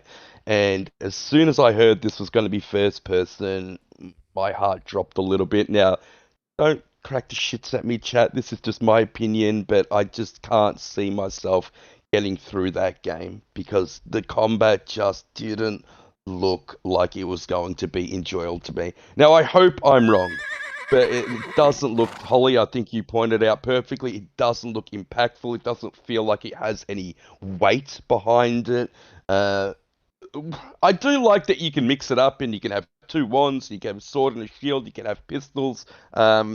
The coolest one to me looked like when he had a wand in the left hand and a sword in the right, and he froze the guy and then shattered him with the sword. I think things like that are cool, but I just don't know if it's going to be enough. I think the game showed a lot better than it did last time. So I was really worried about the setting. The living lands. I wasn't sure why they went there. Eora is a really dark and desolate world, and I was hoping it was going to be more like some of the places that you go to, like White Orchard in The Witcher, where it's really dreary and there's a lot of grey area in that world. But I was really unsure about the living lands, but the biomes look pretty cool. And it looks like there's a lot of diversity there, which I think will show the game well. I think fans, and I think Holly, you said as well, fans of Obsidian will like this. So, was The Outer Worlds a perfect game? By no means. But was it fun? Was the story and the characters interesting? Yes, it was. It was very much an Obsidian game. So I think that if you're into Obsidian, I think you're going to like this. I think the choices they're going to give you and that grey area, and you're going to have to go with your gut feel. I love all that. So yeah, my point on the whole thing is if I can get through the combat, then I'll play the game. I'm sure there'll be a good game there. If I can't, yeah, and I won't know until I get hands on. Yeah, I mean, and to the chat, there's a lot of guys in the chat saying that we're being assassins, saying we're being picky. Yeah, man, I am a picky gamer with what I like, but I like what I like, and same with all the panel. Definitely. Nick's not picky at all. He just Rocket League and he's good. One thing I was going to add that Pete, you said you added too was that the choice thing. And I like that they have it. And that's one of my complaints about Starfield is that your choices didn't really make a major shift in the world. It seems like it does in this. So that's a major positive for me because it's more in the line of with Mass Effect, where your choices actually reverberate in that world. So that's a positive too. Well, that's Todd. I mean, Todd said in Starfield that was going to be the case, but it just wasn't, right? They sort of big up that, and it wasn't really as big as it was. So I'm, again, with stuff like that, I'm like, let's wait and see what they do. So we did talk about Hellblade, and that's good. I don't think anyone's super keen on Ara because most of us aren't PC players here, so that was a bit of a miss for me to see that. True. Well, look, to me, that was the winner of the show. Oh, really? Was it? Mm-hmm. It was. No, was it? Okay, all right. I mean, yes, it was. Considering to that genre, I thought the game looked excellent. But it's just not my type of I game. know, right? You can't say that out loud very quiet. It's like you can only talk. You like whisper to people, like, "Come here in the corner. I got something to tell you. I really liked Ara." That's it. Like, nobody wants to hear Don't you tell anybody else? No, but look, it looked good. I love that kind of a game. We can skip it because I get it. But it's on PC. No, talk your stuff on it. I know. Why are they? Talk your stuff. Yeah. Why is it not on console? That's feelings are valid. Yeah. Why is it not I on think console? I don't know. it'll probably Strategy games crash it are within like seconds. never on console first, right? Like that's just It'll how probably they make its way go. eventually. Yeah, it Yeah, I will think get so there, too. won't it? Yeah. Assassin for Haliel. He knows we did a live reaction and he knows I really liked it. No, I thought it was a really interesting game. For me personally, because it looks like a mashup between Civilization and Age of Empires. I really like Age of Empires. I'm more of an Age of Empires fan than I am a Civ game fan, but I like that they're kind of bringing both of those together. The devs are super funny in the nerdiest way, and I love it. And like, who didn't laugh at that part where the guy starts talking and literally Doug the a-hole comes in the back corner and like goes to the vending machine that was and so he's like, funny. "That's Doug." It's so funny, right? And even like the Yeah, little cougar was. sizzle thing was funny. But the I game can looks honestly good. say I did not laugh You at didn't? all. No. Well, Umbra, I did. like you were probably asleep during that moment, so I don't know what to say to you. It's true. That's fair. That's fair. Anyway, I am looking forward to playing it, and I completely understand why nobody else cares, and it's totally fine. And we don't have to talk about it. I just think it looks like a really good strategy game.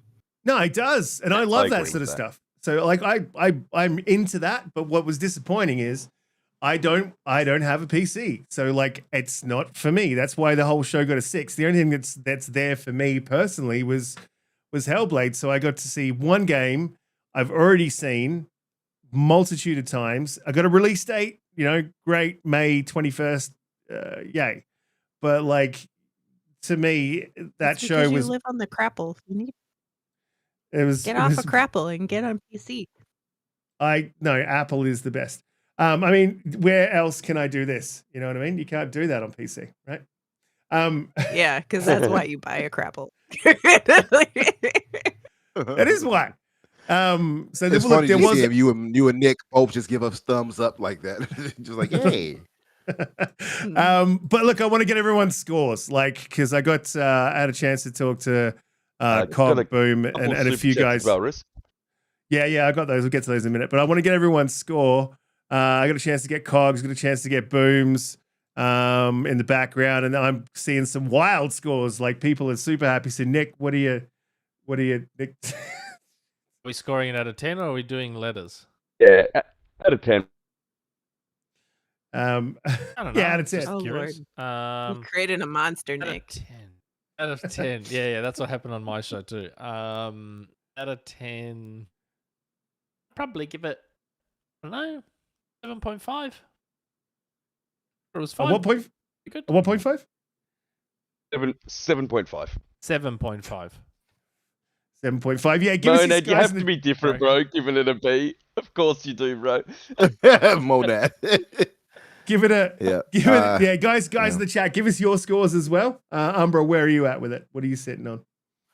The other day I was talking with a bunch of podcasting buddies and everybody else, and literally I said 7 out of 10.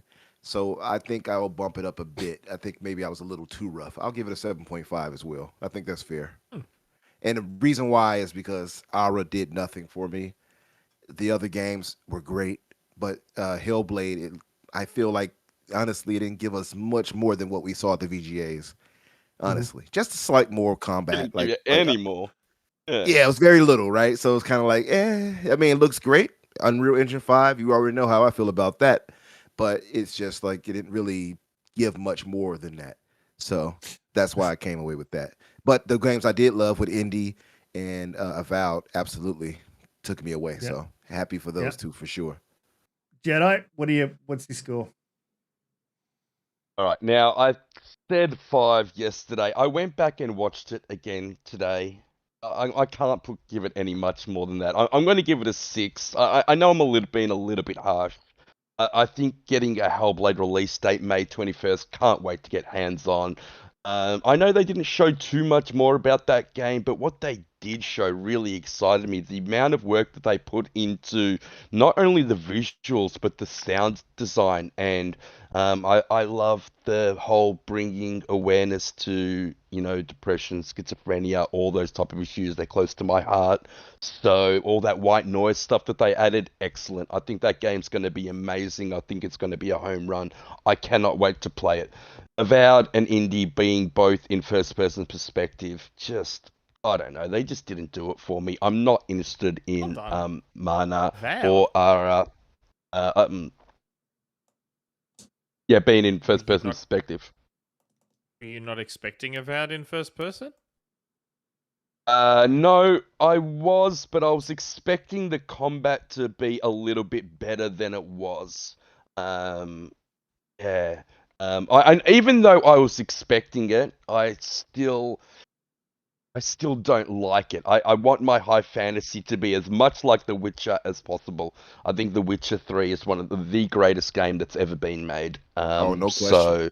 No question. So yeah, Masterpiece. that's where it falls, you know, off for me. And to be honest, Nick, I don't like the Elder Scrolls. I can't get through the combat of that game. I have tried to go back and play it numerous times, and I know there's a fantastic story there, but I just cannot get through that gameplay. All right, It is not fun for me. Cut his mic. Cut his mic, Risk.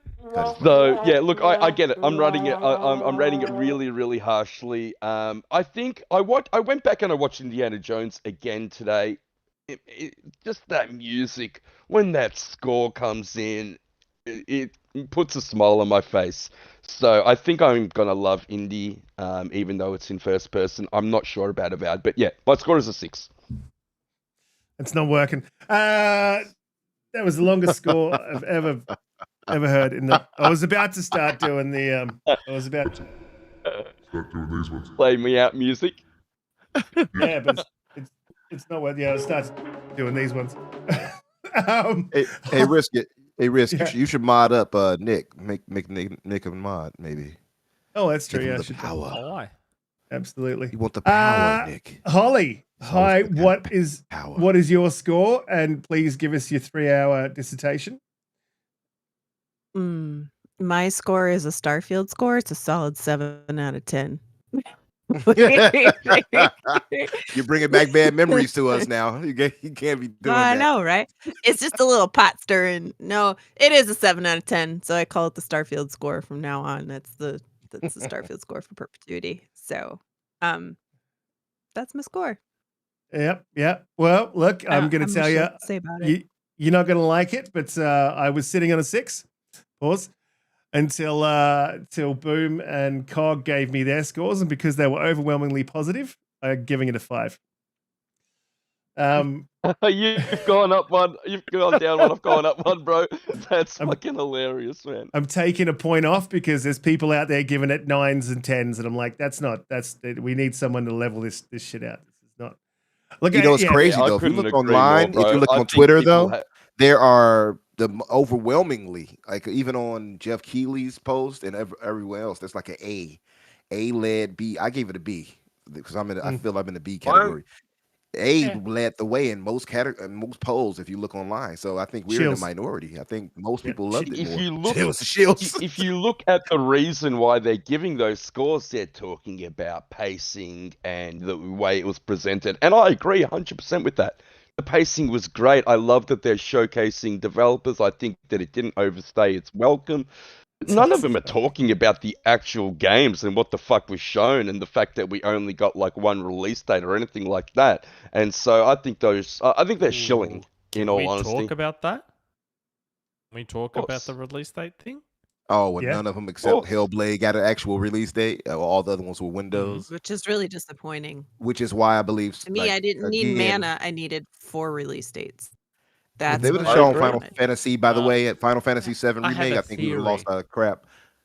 Ooh, that's why I said, by the way... So, Nick, I want to hear this theory. I have a theory on the release dates. We were discussing this last night, and when I mentioned it, all of us were like, oh, maybe that is right. What comes out this year that everyone would want to get the fuck out of the way of? God. Something coming out this year. Grand Theft Auto. Something coming out this year that everyone is going to want to get the fuck out of the way of. It's Grand The Theft Auto. Nintendo Switch 2. Oh, It's the Nintendo Switch 2 is coming out this year. But didn't they say Red that Dead Auto this year or next year? Isn't it supposed to be the end of the year though? We don't know. Unless That's it's the a whole surprise point. drop? We don't know. That is the whole point. So if the Switch 2 is coming out this year and possibly launching with Mario Kart 9, Ocarina of Time remake, Super Mario Odyssey 2, who the fuck wants to release that month? So Microsoft will not want to announce more delays to their games. So my guess is they're like, let's just say 2024. We'll see where Nintendo drops. Once we know what the fuck Nintendo is doing, then we'll go bang and say, here's this, here's this, here's this. Where May, I'd say if the Switch was coming out before May, we'd probably know by now. So that's why they would have said, yep, is the May date. But Nick, do you think though that Nintendo doing what they do affects Xbox at all like that? Of course, when they get the Game Pass, people don't have like unlimited money. People don't have unlimited money, like unlimited power. But that's why we have saying Game Pass for you. See what I mean? So they don't have to spend copious amounts of cash. But the Switch 2, everybody's. Yeah. Oh, yeah. I was just say they're begging. They've been begging. Yeah. They've been begging for a Switch 2 for years. So as soon as that thing drops, he's right. It's just going to be forget any other games. I'm getting my Switch 2. Right. That's true. Everyone will want to get out of the way of the Switch 2. And who knows? If the rumors are true, maybe there's plans to launch some stuff with Switch 2. Who the hell knows? Maybe they're also waiting for that. So, yeah, Hi-Fi Rush going over there. Is that what you're trying to tell us? The Hi-Fi Rush is going over there, Nick? What? Hey. I don't know about that. I don't know now. You saw that look he just gave us? What do you know, Nick? Come on. I honestly do not know anything. All right. That's really interesting about the Switch. Yeah, it's a definite possibility because I think everyone was expecting more. I'm glad we got Hellblade. I really am. May, it's not that far away. It's very similar time to when Diablo 4 released last year. That was super successful. There wasn't that much at that time. So, yeah, amazing. Can't wait to get hands on that game. Yeah, look, I think you probably What I will say though is that I swore up and down that Starfield was the start of the every game every quarter, right? Like one game every quarter that they were saying. And here we are looking at the first game being May 21st, which is Q2, not Q1. And that's a little disappointing, disappointing in the fact that, this is Microsoft's plan. Now they're just getting it off launch. Of course, it's going to take a little bit of time. But I really, really thought that Starfield was like the first stepping stone to all of those. So I don't know. Maybe by the end of the year, that'll all kind of play itself out. But I do find it interesting that 3 of the 4 games that they showed, they're just all calling fall, which is Q3, Q4. I still think that. I think we all thought that, Holly. Only one I still think that with Indiana Jones, I think that's part of why. I think that's part of why Indiana Jones is saying 2024, because I still think it could slip into 2025 personally. But Nick, let me ask you then, maybe a bit of good guessing on your part, but one of the things when they were saying like it's this mystery 5th game, Visions of Mana, shout out to that, by the way. It did look good. The world looked good. I know it didn't really speak to Riskit or Japanese nonsense. No, dude, it did. Listen, no, it did speak we to got them. Japanese First Japanese game, I was like, hang on. Let me clear that up. Let me clear that up. Like that does speak to me. My best mate's favorite series was Mana. So Secret of Mana and all that we played. Okay. Nintendo. So, Look at that. All right. I'm looking forward. You surprised me, man. Okay, yeah. So if that, speaking of the case of Square Enix, Nick, and clearly Microsoft is building that relationship. We heard of past things where Square is trying to come around. They brought Phil Spencer on stage, Phil Spencer, and all of that. What's the chances of us getting Final Fantasy 7 or 16 finally this year? Or have you heard anything? Or I'm hoping this year, to just throwing it out there, but maybe not 7. This year. 7, no. It's funny. I've heard so many things about 7. But the one purveying thing I always used to get told about 7 is don't hold your breath. Sony seems to not want to let that go. 16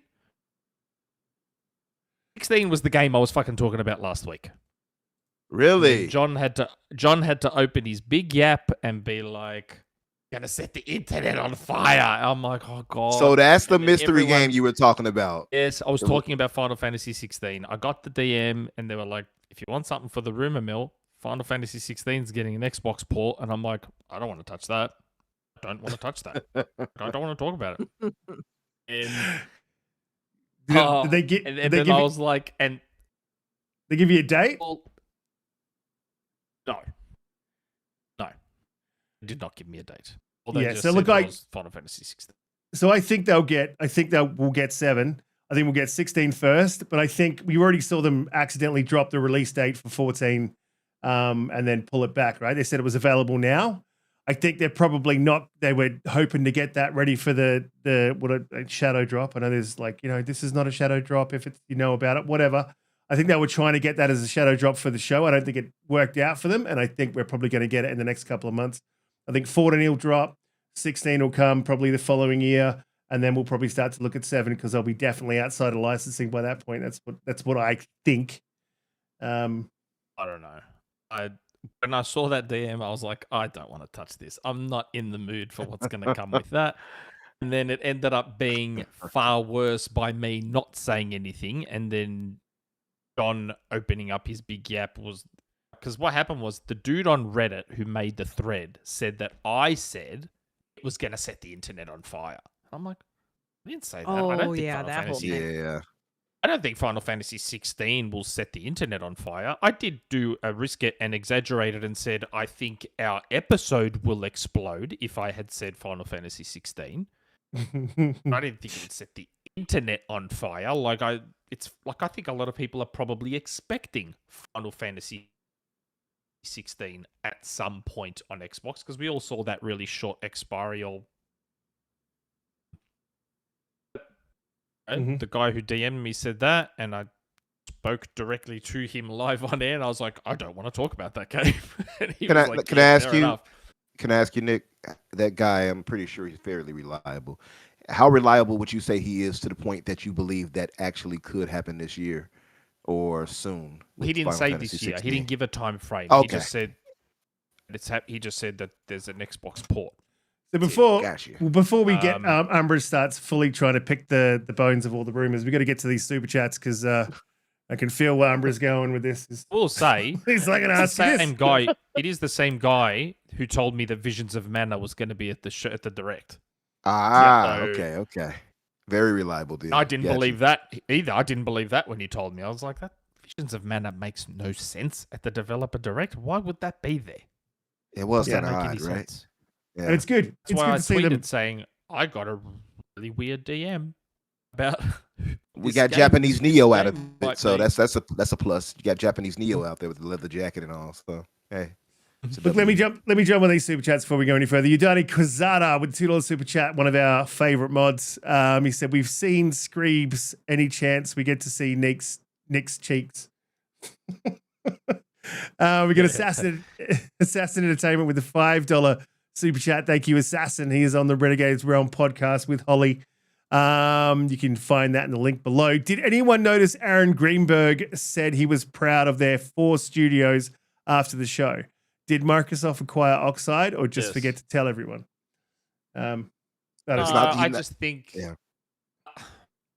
think that was just like a wording thing. Like he said, our studios, as in studios working on their first party games. I think that's probably the angle he was coming at it from.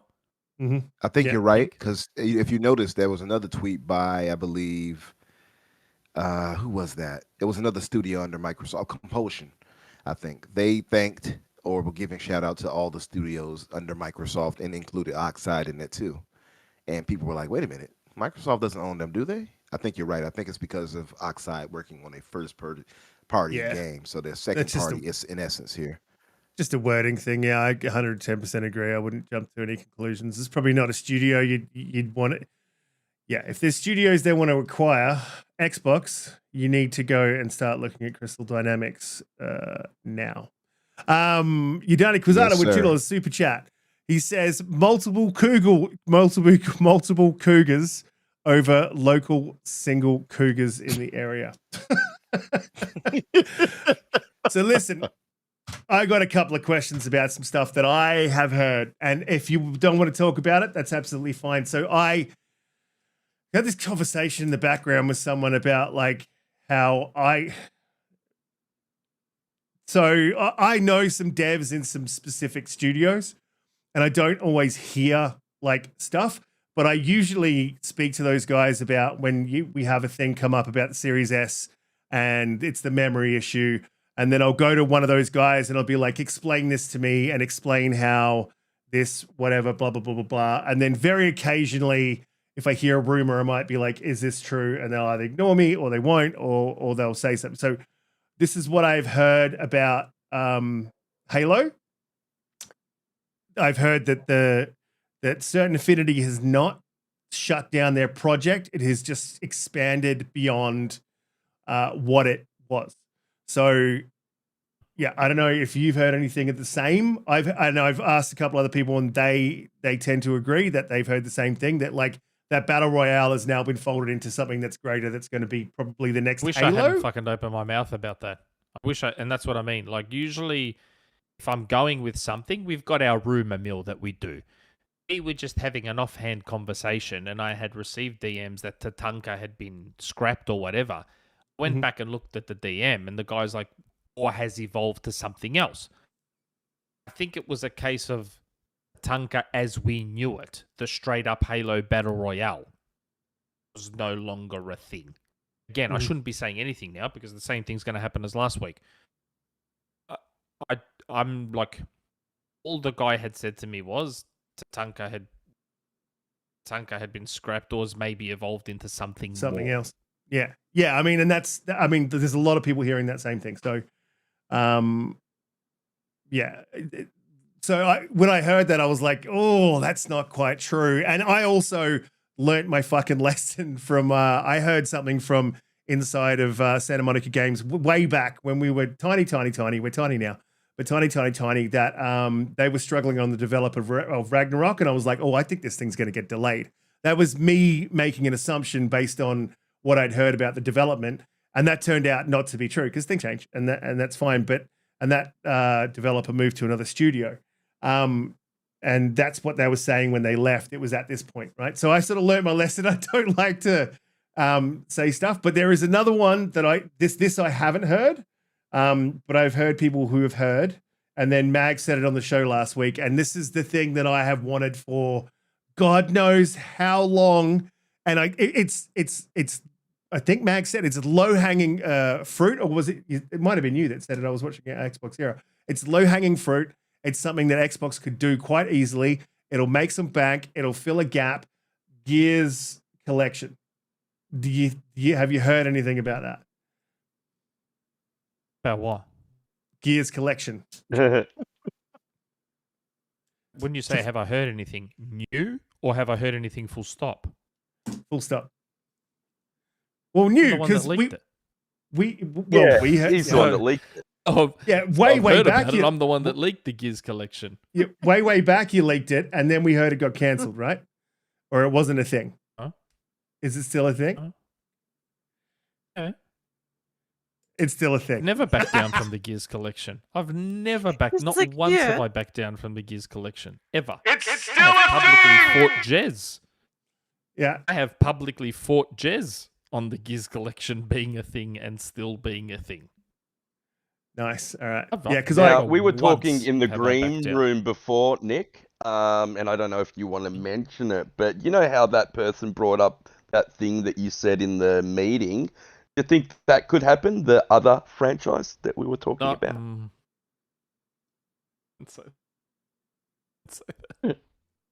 No. So, Nick, to pivot. We're going away from that. All right. Don't bring that up. We're still inside of Rumorville, Holly. Don't mess it up now. Because I got one good one for him.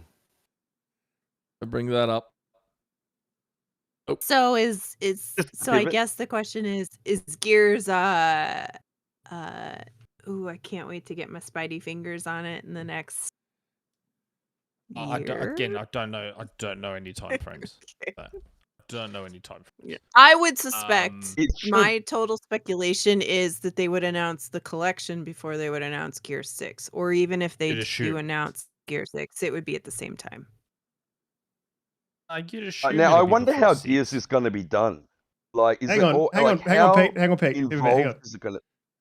Hang on. So you assume it'll be before Gear 6? Because that's what just I an would. Assumption. Yeah, that's what I would assume. It makes more sense for them to drop the Gears collection, run through that for a year, and then you've given yourself a bit of breadth, to really work on Gear 6. Nick's not trying to get slothed. I love that. Yeah, I laughed at that too. You just been sloth. I love that being slothed is a thing. Shout out to Idol. Yeah, he's a champion. I love Sloth's an absolute legend of a bloke. Because he's Irish and I'm straight. You know what we drink like, right? And we know what the Irish drink like. And Holly saw us. We would just get absolutely trashed and be hanging off each other in the lobby. It was a good time. He's a great dude. I'm going to bed. You guys are good, right? Yeah, I'm good. You think this is my first time? It's not my first rodeo. No, so you think? I mean, it makes sense to have the collection out before 6. I mean, you want new people, right, to go back and play and see what they can do and catch up with the story and et cetera, et cetera. Yep. So Nick, one I had on the Halo thing. And it's pretty clear that 343 seems to be moving on to production to something else, right? Just the new things they announced recently. Today they were talking about now they're dropping seasons. Now they're moving to operations, which will happen every 4 to 6 weeks. Just content updates or something like that, wasn't it? Yeah, because it's now it's no longer seasons now. It's going to be operations. And they're of course fixing the networking, the anti-cheat system, stuff like that. They're dropping, a bunch of other things. HCS year 3. It pretty much seems like they're kind of moving on from Infinite in ways when you look at the roadmap here. And I've seen other Halo content creators speak on it too, like Mint what's his name? Mint Blitz. Mint Blitz. Yeah. Shout out to Mint. So Mint Blitz, yeah. Shout out to Mint. And of course our brother Ghost. But just to say, how true is it that the fact that they might be moving on to Unreal Engine for the next Halo? Do you know anything about that? I haven't heard anything about that. Doesn't mean it's not true. I'm just saying that I haven't heard anything. Gotcha. I feel like there's an argument with for and against moving over to Unreal. If they move to Unreal, if they're going to stick with the whole contractor bullshit that they do, it would make more sense to move to Unreal because then you're not worrying about teaching a bunch of people slip space. Mm-hmm. Like, right. Everyone knows Unreal, so it would make sense to just bring in people that can just hit the ground running. You also have the Coalition right next door. Yeah. Probably know Unreal better than fucking Epic do. Yeah. And can also help you out as well. And this is the discussion I was going to get into earlier when Riskit mentioned it, when we were talking about graphics and talent and this, that, the other. If it was up to me, and again, a lot of people, especially Jesse, will disagree. If it was up to me, we've got so many studios now. Any one of them can make Gears. Any one of them. If they were okay with it, I would straight up turn Coalition into just a tech team. Just let's move almost all of our games over to Unreal and let the Coalition help us all out with making our games look nicer and this and that and the other and running really well. Because if there's one thing you can't argue about Coalition, it's that they know their shit when it comes to having a game look and run incredible. Absolutely. There's not many out there better. I like the cut of your jib, by the way, speaking of Unreal like that. And I'm sure Riskit and Pete are probably rolling their eyes, but go ahead and make that sound effect. Yeah. All right, what do they think about Unreal? Yeah. Oh, I love Unreal, but Umbra just wants the whole world to be, in Unreal. I think if he Yeah, you If speak you my had a- love language right there. But if we had a yeah. choice, we'd probably render the show in Unreal. You know. But Yeah, only yeah, only yeah. because you've got the coalition who are so proficient with it. Like, it's no secret that Unreal Engine 5 is having some issues. That engine's been around for a while now, and how many games exist in Unreal Engine 5? It's not any. Yeah. Fortnite was the first, and then Fortnite was the only for the longest time. Well, So- if I'm going to say what the problem is there, I think that's the state of the consoles, where the consoles are at. I think the consoles sort of hold back Unreal 5. I think if you're putting those games, if you're just building those games for a 4090, I don't think Unreal's going to have the issues that it's having. And I'm not talking about the Series S, the famous potato. I'm talking about the consoles themselves. I think Unreal's ahead of where we're at in the generation. So I don't think in that way really it's a problem with Unreal. I think it's a problem with they just might have got a little bit ahead of themselves with what they can do. And I mean, obviously, this is the thing is when you hear about all my brain's going to vertices, but the little triangle nanite, when they're using nanite and how it's supposed to be cost saving. Well, it is cost saving, but it's replacing something else. And it also has a cost, so it's cost saving for what it does, but is it as cost saving as what their previous solution was? And it turns out it's not, but it's cost saving to a point. If you put that on a 4090, it's going to give you enough overhead to be able to run the game. Yeah, that's getting probably someone more technical could jump in on that, I suppose. But I think that's a console issue at point in the generation where we're at. I don't want to turn this like Unreal. I was going to say it's not like Epic didn't know these consoles were coming. Yeah, but Epic I mean, would have had. Yeah.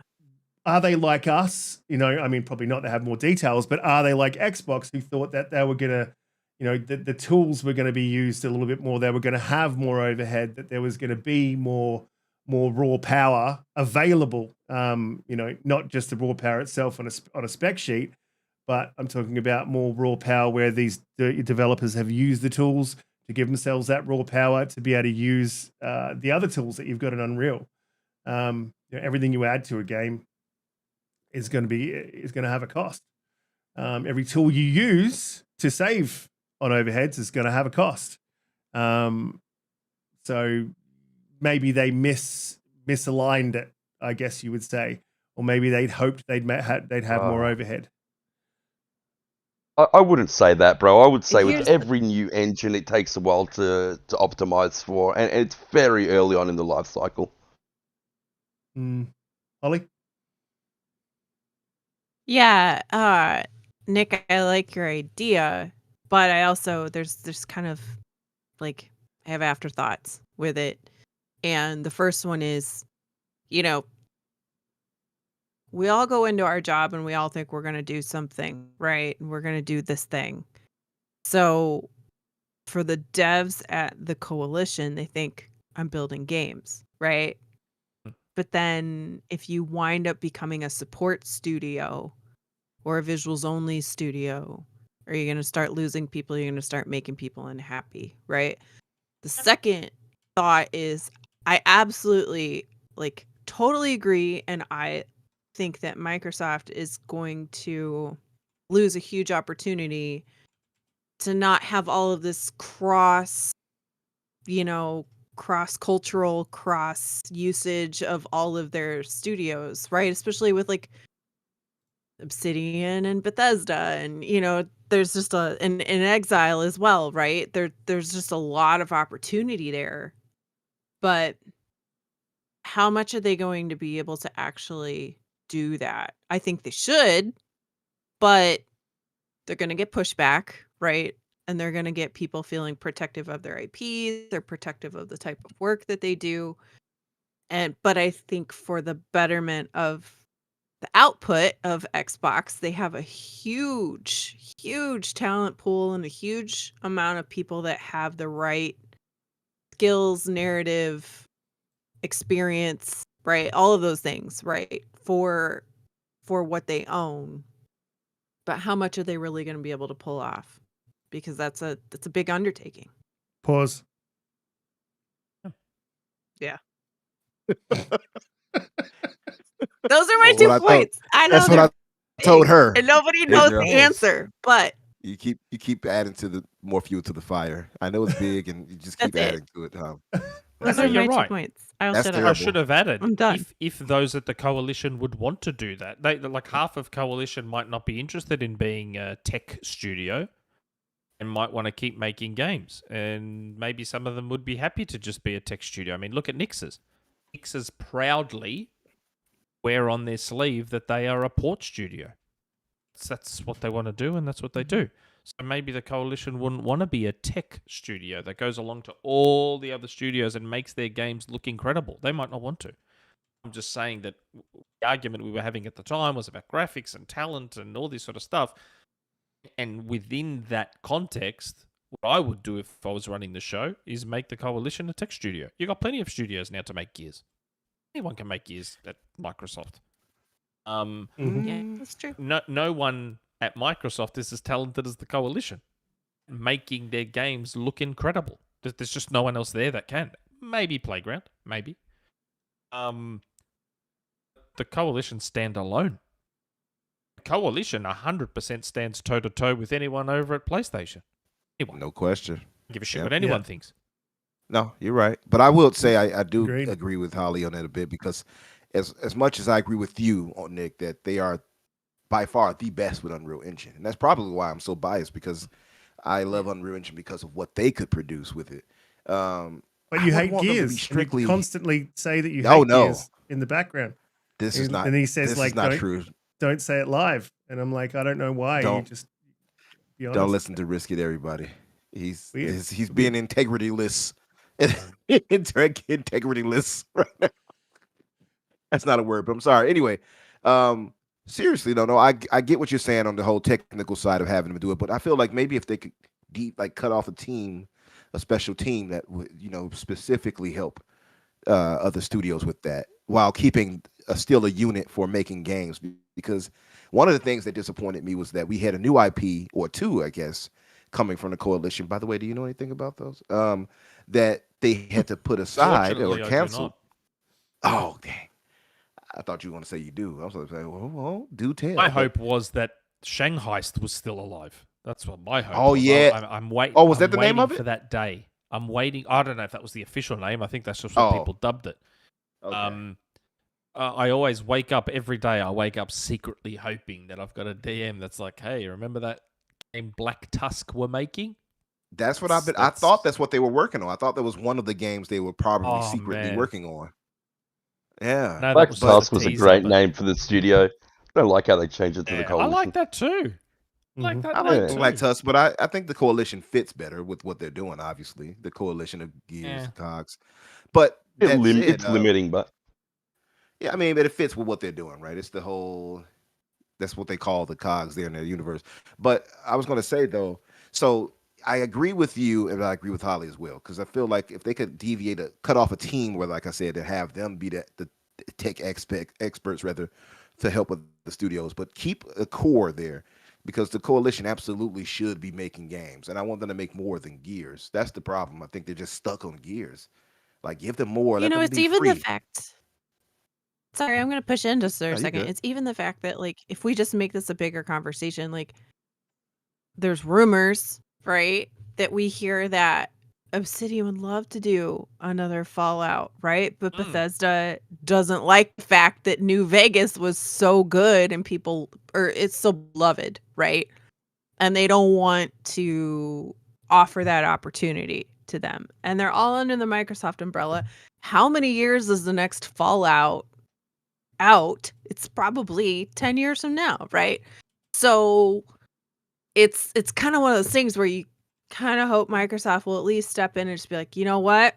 I respect what you're doing and I respect your opinion, but can we do a spin-off, right? Can we get a Fallout New Orleans? Can we get a Fallout Chicago? Can we get a Fallout Melbourne? Can we get a Fallout, somewhere, right? Fallout Like- Melbourne. Fallout Melbourne, let's go. Make it all Australian. Like, you know what I'm saying? Like, let's do I'll let it. it Hey, come Like, in. based on Mad Pixel Max, scan why the my hell house. not?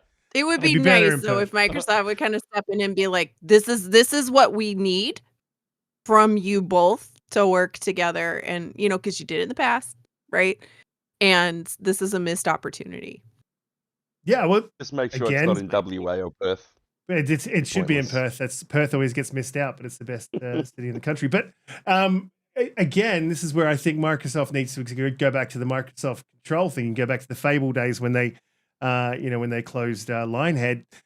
I think that they need a bit of they need to sort of come to the middle where instead of being completely hands off and saying like, we need these particular types of games. You can go back to indie and say they could have stepped in. Yeah, it was already in development. It's like, okay, cool. Great idea. You guys are doing a great job here. We really like it, but we need you to do this in third person as well. If you want to do it in first person, that's cool. But we need you to have a third person mode. We need you to do this and not change the entire game, not change the entire landscape of the studio, and not force, live service games on them, which is what they did with Lionhead.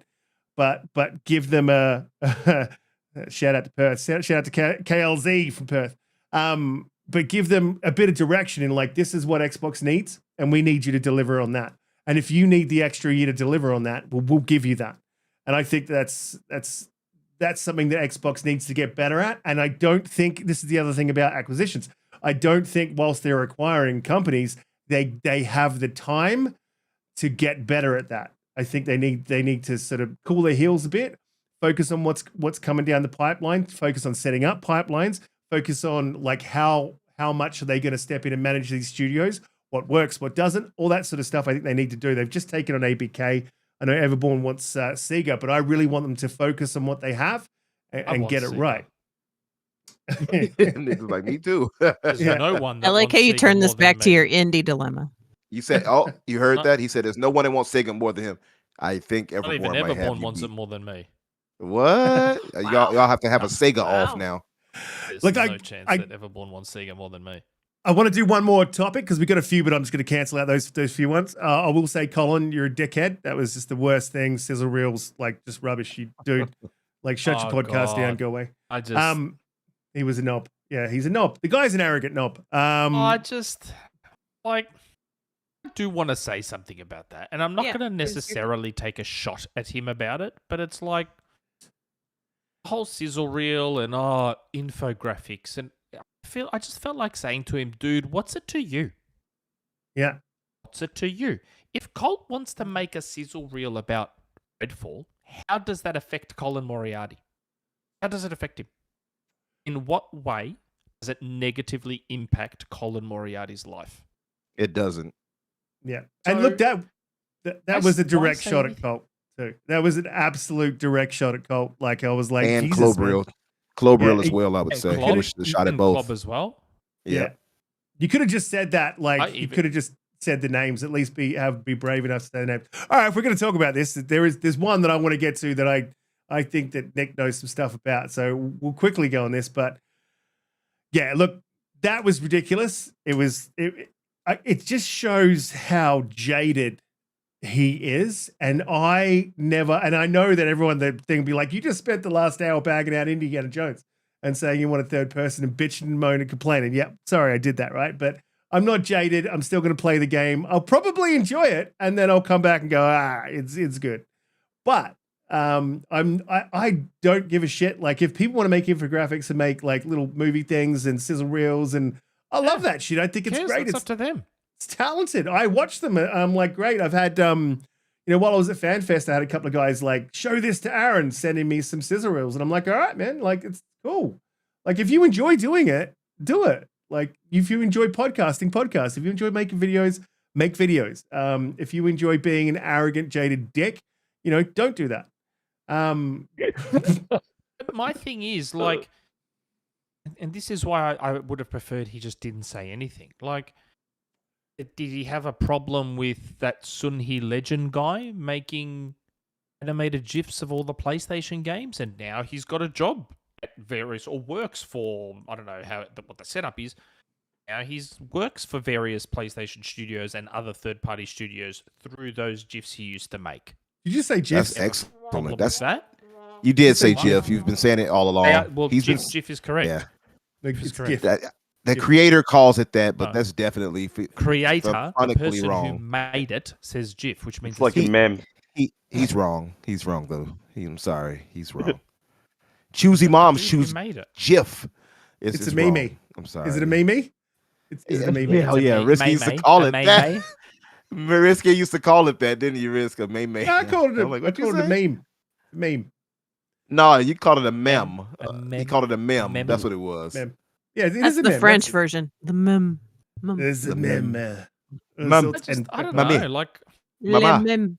I don't know. I just feel like it was an unnecessary shot. Like, he's like, they do this for free. It's like, don't you do your podcast for free? Like, Sony's not paying you to do your podcast to evangelize PlayStation. So why does it bother you if others do similar? Like, I just agree. couldn't understand. Like, Colin has to understand, rightly or wrongly, some may say unfortunately, Colin has a big following.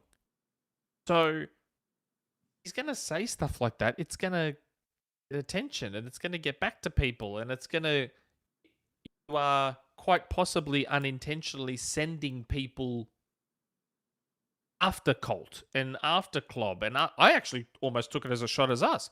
We've done sizzle reels. We've done graphics, and we've done all that. I thought he was half talking about us as well. I'm just like, He might have been taking a shot at the whole of the Xbox community. I'll be honest. yeah, I think I'm just like, I think the Xbox community as a whole, the creators, I think put so much more effort and work into what they do when it comes to that than the PlayStation side. I'll just be honest. I'm not even trying to throw shade, but you look at the Colts, you look at That's because PlayStation had so much content to give you. You know what I mean? Like, it's easy to make content when there's a lot of content. At a point, but PlayStation has been kind of dry on the news side of things. Xbox has been carrying gaming. Let's just be clear, for years now. So my thing is like PlayStation hasn't been carrying news. Like if you're being real, Xbox has been carrying the gaming cycle for years now. Literally at the least 3 years from now. In terms of news, yes. Yeah. In terms of news, yes.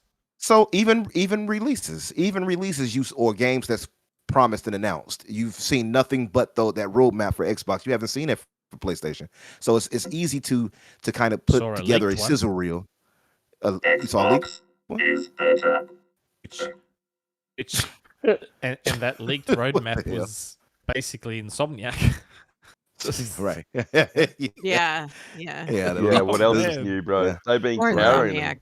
The workhorses over there. But my thing I was going to say is, what's odd about him doing all of that, and I don't really have a real opinion of the guy. I think he's just he seems kind of snobbish and full of himself, right? But like, and it was hilarious, by the way. Who was that guy he chewed up? Was it I don't know if it was Mooch or whoever it was he destroyed. That was hilarious. Salty. Oh, it was salty. Oh, he got him good. Yeah. But regardless of that is why no, Salty's okay, but it was funny seeing him get shit on. I'm sorry. But that I'm sorry, it's true. I laughed my ass off. But I was gonna say the thing that's odd is this gatekeeping thing. Like, why does he feel like he has to gatekeep anybody's creativity? Like, let them do what they're gonna do. If Pete wanted to make a sizzle reel or something about something, that speaks not just because of his fandom, but of his creative side where he wants to express that. Why is it a negative thing? Well, I thought we got into gaming for a hobby because it's something we enjoy. It's a hobby. It's a escapism. Why then do I have to be like adultish and well, that's the corporate side of things. I'm not going to get it. I think it's just stupid and unnecessary. Because he's a dick. Because that's why I said how it affected him. He's a dick. There's no other way to put it. He is an arrogant dick, and I can see because he released another video. And Blue, I'm going to jump to you. It's more of an ass. But I can see how him and who's the guy that runs Naughty Dog Studios, Neil Druckmann. I can see because he said he put out a video. Neil Druckmann. Neil Druckmann, my gosh! Talking about how he broke bread with Neil Druckmann, but we can't have breakfast with a bunch of us. And if Aaron Greenberg comes up and says, "How you doing, guys?" Like that's bad, right? But I can see how he loves Neil Druckmann because I think he's an arrogant muppet too. Sorry, Blue, you go ahead. Hi, Neil. Hi, Colin. No. I was just gonna make a snarky comment. Do you remember the South Park episodes with the smug? Yeah. That's what I think of Colin and Neil. Like they live in the smug cloud of their own farts. Like I just can't. Like, it's so aggravating. They just like live in this ethereal plane on their own. I mean, you saw the thing on Twitter at the Golden Globes. Is that the one where they were like, yes. Where he got not one single flash from the cameras, and he's standing there like, witness me. Man, I felt bad for him at that point. It was so uncomfortable. That was a bit funny. You all better watch your bot tongues. Because Nib already spoke on that. Nib said that wasn't the case. It was flashless photos. Oh yeah, but then when the next guy stepped up, they turned the flashes on. The flashes came on for the next guy. On for everyone. They had them all off. They didn't need. They didn't need the flash for because Neil shines so bright on his own. You don't need the flash for Neil. His suit was so bright and shiny. They was giving them glare. They were having blooming issues. Like when the sun they shines don't like to be from actively mean. Asshole. When the sun shines out of your ass, you don't need a flash. But Holly, you're talking about that episode on South Park when it was like, thanks, right? Yes, with the Priuses, and then they moved to San Francisco. Yeah, and they go and they invite everybody over, and they find out that everybody farts and sniffs their own farts, and it's the smug cloud over San Francisco. Yes, and they had George Clooney. That's how I picture. Yeah, it's horrible. Like I don't like to be actively mean to people unless they truly deserve it. Like, but those two just confound me. Like I just that's the smug cloud. That's all I ever think or hear whenever I see videos from them. It's just so out of touch with reality. Both of them. Yeah. And he made a video where he farted. Didn't he make a video where he farted? And he farted into the mic. Yeah, he's like. So 110%. That's it. Comes full circle. It comes full circle. Full circle. The great circle, basking indeed. in the ambience. Look, the great circle. The great circle. I'm going to jump over to Pete, man. I'm just quickly because I know you haven't been on Twitter much lately, so you didn't see this. Any thoughts on Colin saying, people? It's. I think he called it clown behavior, making scissor reels. That was his words. I don't know why you're going to me on this because I don't follow Twitter. I don't even follow Colin Moriarty. I don't watch Sacred Symbols anymore. I know Colin back from his IGN days. Everything that man does annoys the shit out of me. I don't know how you guys put up with it. It's just, it's a different world for me. Yeah, I can't watch it, brother. Yeah, I honestly can't. He drives me crazy. And it's not even enough to have a laugh at him. Would I watch that buffoon of a man? Well, look, fair, absolutely fair. Before we move on to the next topic, this is the next topic, probably the last topic, but it's one that came out again. It's like, won't stop, won't go away. And I already spoke on this last week, but I'm going to speak on it again. But before I do, guys, please hit the like button. If you're new here, consider subscribing. We go live every Friday, 7 p.m. EST. I got to get my head around these damn daylight savings. And if you're in Australia, we go live at 11 a.m. every Saturday. So the next one is Sataya Nadella had an interview with, I think it was Bloomberg, where he came out and said, we're looking forward to bringing, we think we're in a good position to start bringing a lot of our games, to and meet our objective, which was to more games, everywhere, play where you want. And then he mentioned on platforms, he mentioned PlayStation, Nintendo. So let me just say, we fucking spoke about this last week, and these ponies, they just won't go away. The Xbox is already a third-party publisher. They are going to publish COD on PlayStation. They'll probably publish some of the ABK games on PlayStation. They may bring some smaller games like Hi-Fi Rush to Nintendo, where it makes sense. This is just them collecting revenue. They're a business. They're already a third-party publisher. It's not Starfield going to PlayStation. It's not Gears of War going to PlayStation. It's not any of that. It's just, and I will say this, and I said this like way back. When you've listened to Sataya Nadella at that court case, he specifically said if it was up to me, there would be no exclusives. And I think he firmly believes that. They're a software company. He was raised in a software company, and that's his mindset.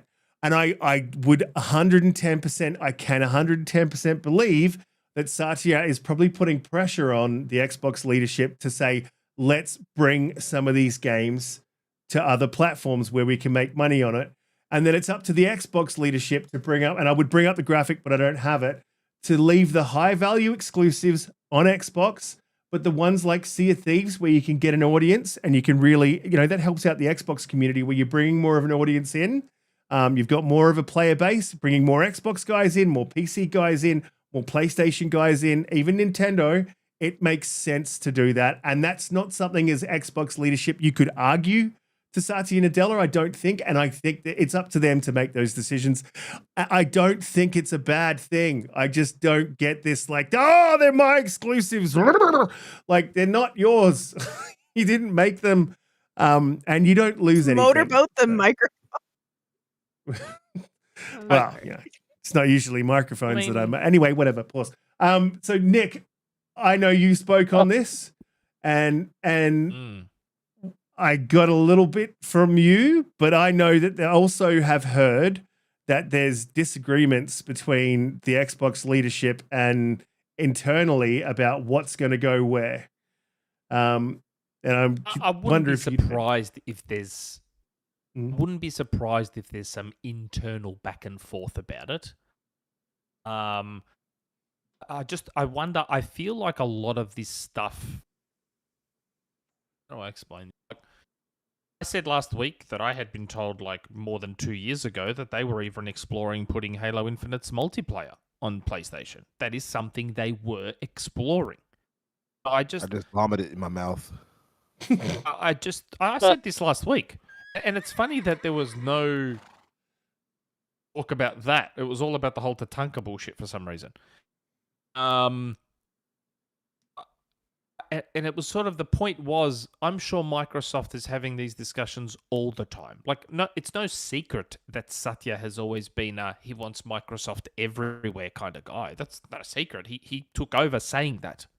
But at the same time, Satya doesn't know the gaming industry. That's why he leant on Phil and said, hey, I want to shut down Xbox. Tell me why I shouldn't. Satya doesn't get that the video game industry is a little bit more unique than others. It's not as simple as, well, if we just put our stuff everywhere, we'll make all this money. Dude, it's not quite that simple. It's just not. It's not like a movie. You film a movie once, and then you can release it wherever the fuck you want to release it. Don't just make a video game once and then release it wherever the fuck you want to release it. You have to spend another however many hundreds of millions porting it for that platform. And then you've got to spend another tens of millions putting it to that platform. And then you've got to go through licensing bullshit. And then it's not as simple as just, let's just get our stuff everywhere. And it's also not there isn't this secret. So back when PlayStation started to put their games on PC and everyone started melting down, even I said, there isn't this giant pool of PlayStation owners just secretly hoping they can sell their PlayStations to buy $5,000 PCs. That's not a thing. Same way now, there isn't this secret pool of PlayStation and Nintendo players that are they've been biding their time, just waiting there like that horse.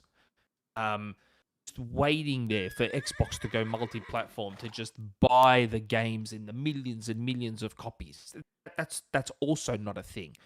I feel like if these rumors were true, and if Satya is pushing, going, come on guys, let's get it everywhere, I would hope that there is someone high up at Microsoft that's like, bro, if we were going to sell these games in the millions on PlayStation and they were in such high demand, these people would be buying Xboxes now to play all these games.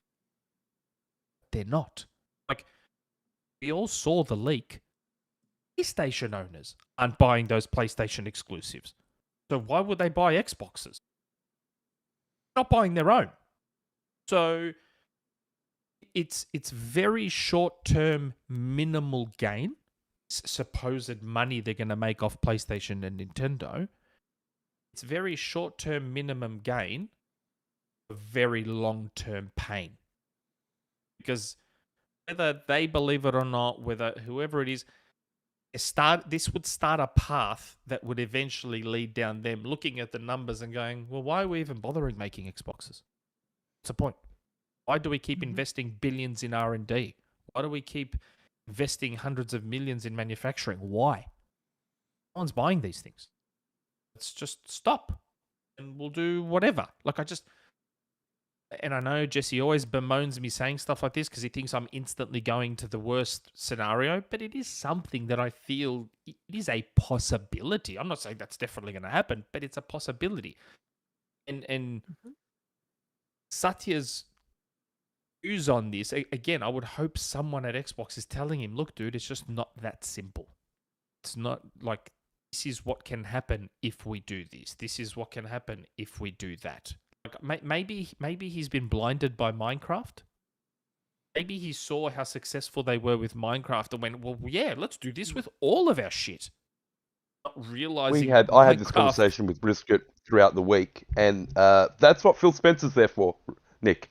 Honestly, yeah. He is the one that is bent to push back on him, and I think Satya and Phil have a really good relationship. And Phil's proven himself, I think, time and time again. And I think Phil needs to be that guy to push back on that whole narrative. And you're right. There has been speculation for years now that Microsoft are going to get out of the making console business and just be a publisher. None of us want that. Mm-hmm. Yeah, and I've said it openly. I don't.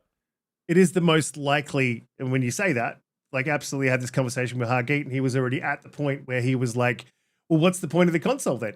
Well, at the moment, we still have the exclusives. Once you take exclusives, it's like Netflix. Like, why, if you took away the exclusives out of Netflix, and when in the early days, they were making, they were bringing over third-party movies and stuff like that you couldn't get on any other streaming services. And obviously, the landscape changed and it splintered, but they always knew that they worked their way towards exclusives. And now they have exclusive content. Disney has exclusive content. Paramount has exclusive content.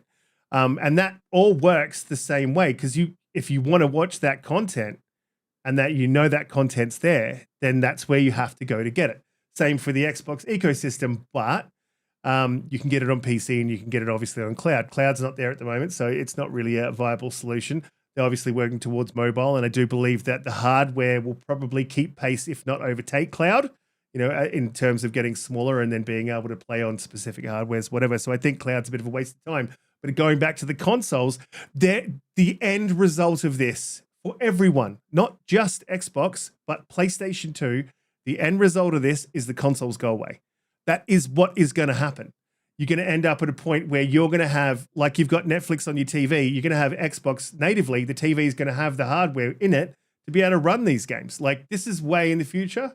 And I think this is just Xbox, strategically doing things to sort of set themselves up for the future and where they see things going, which is what you have to do if you want to continue to survive. Otherwise, you become a blockbuster. I want to jump to Holly, and I want to ask you, Holly, we've had this conversation, but do you think that Satya coming out and saying, PlayStation, Nintendo specifically said those words, do you think this changes, the perception, or does it change for you the perception of what their plans were from last week? Because last week you were saying very much the same thing that we were saying. Yeah, this conversation really hasn't changed. What the difference was at the beginning of the week, there were more rumors that came out, and it just kind of came to a point where it was like I put out a tweet earlier this week, and I just said, it's really a shame that these rumors just keep coming up more and more and more, because honestly, as Xbox players, we need to be excited about the Direct. And all it's done is put a shadow over what's coming, right? Not only through the Direct, but the games that are coming. And I would have personally loved to see them come out and just give a statement, Phil, just talk. Like, this is what we're doing. This is our plan. But it's also very easy to say that. It's another thing to actually do that. And, as we talked about last week, as an Xbox person, and I have a PlayStation, I have a PC, all that, right? Like, I don't really care PSVR. as long as like the games are in Game Pass and you have Game Pass on your system, have at it. Go with God, play all the games, right? Enjoy what Xbox has brought to you through Game Pass. Now, what I think they have to do is make the Xbox Game Pass irresistible to where it eventually forces its way onto Nintendo or PlayStation or whatever the case may be, right? Which is a whole nother conversation and something that's going to be very hard to do, especially with Sony. I think Nintendo would actually be a little more open to that just because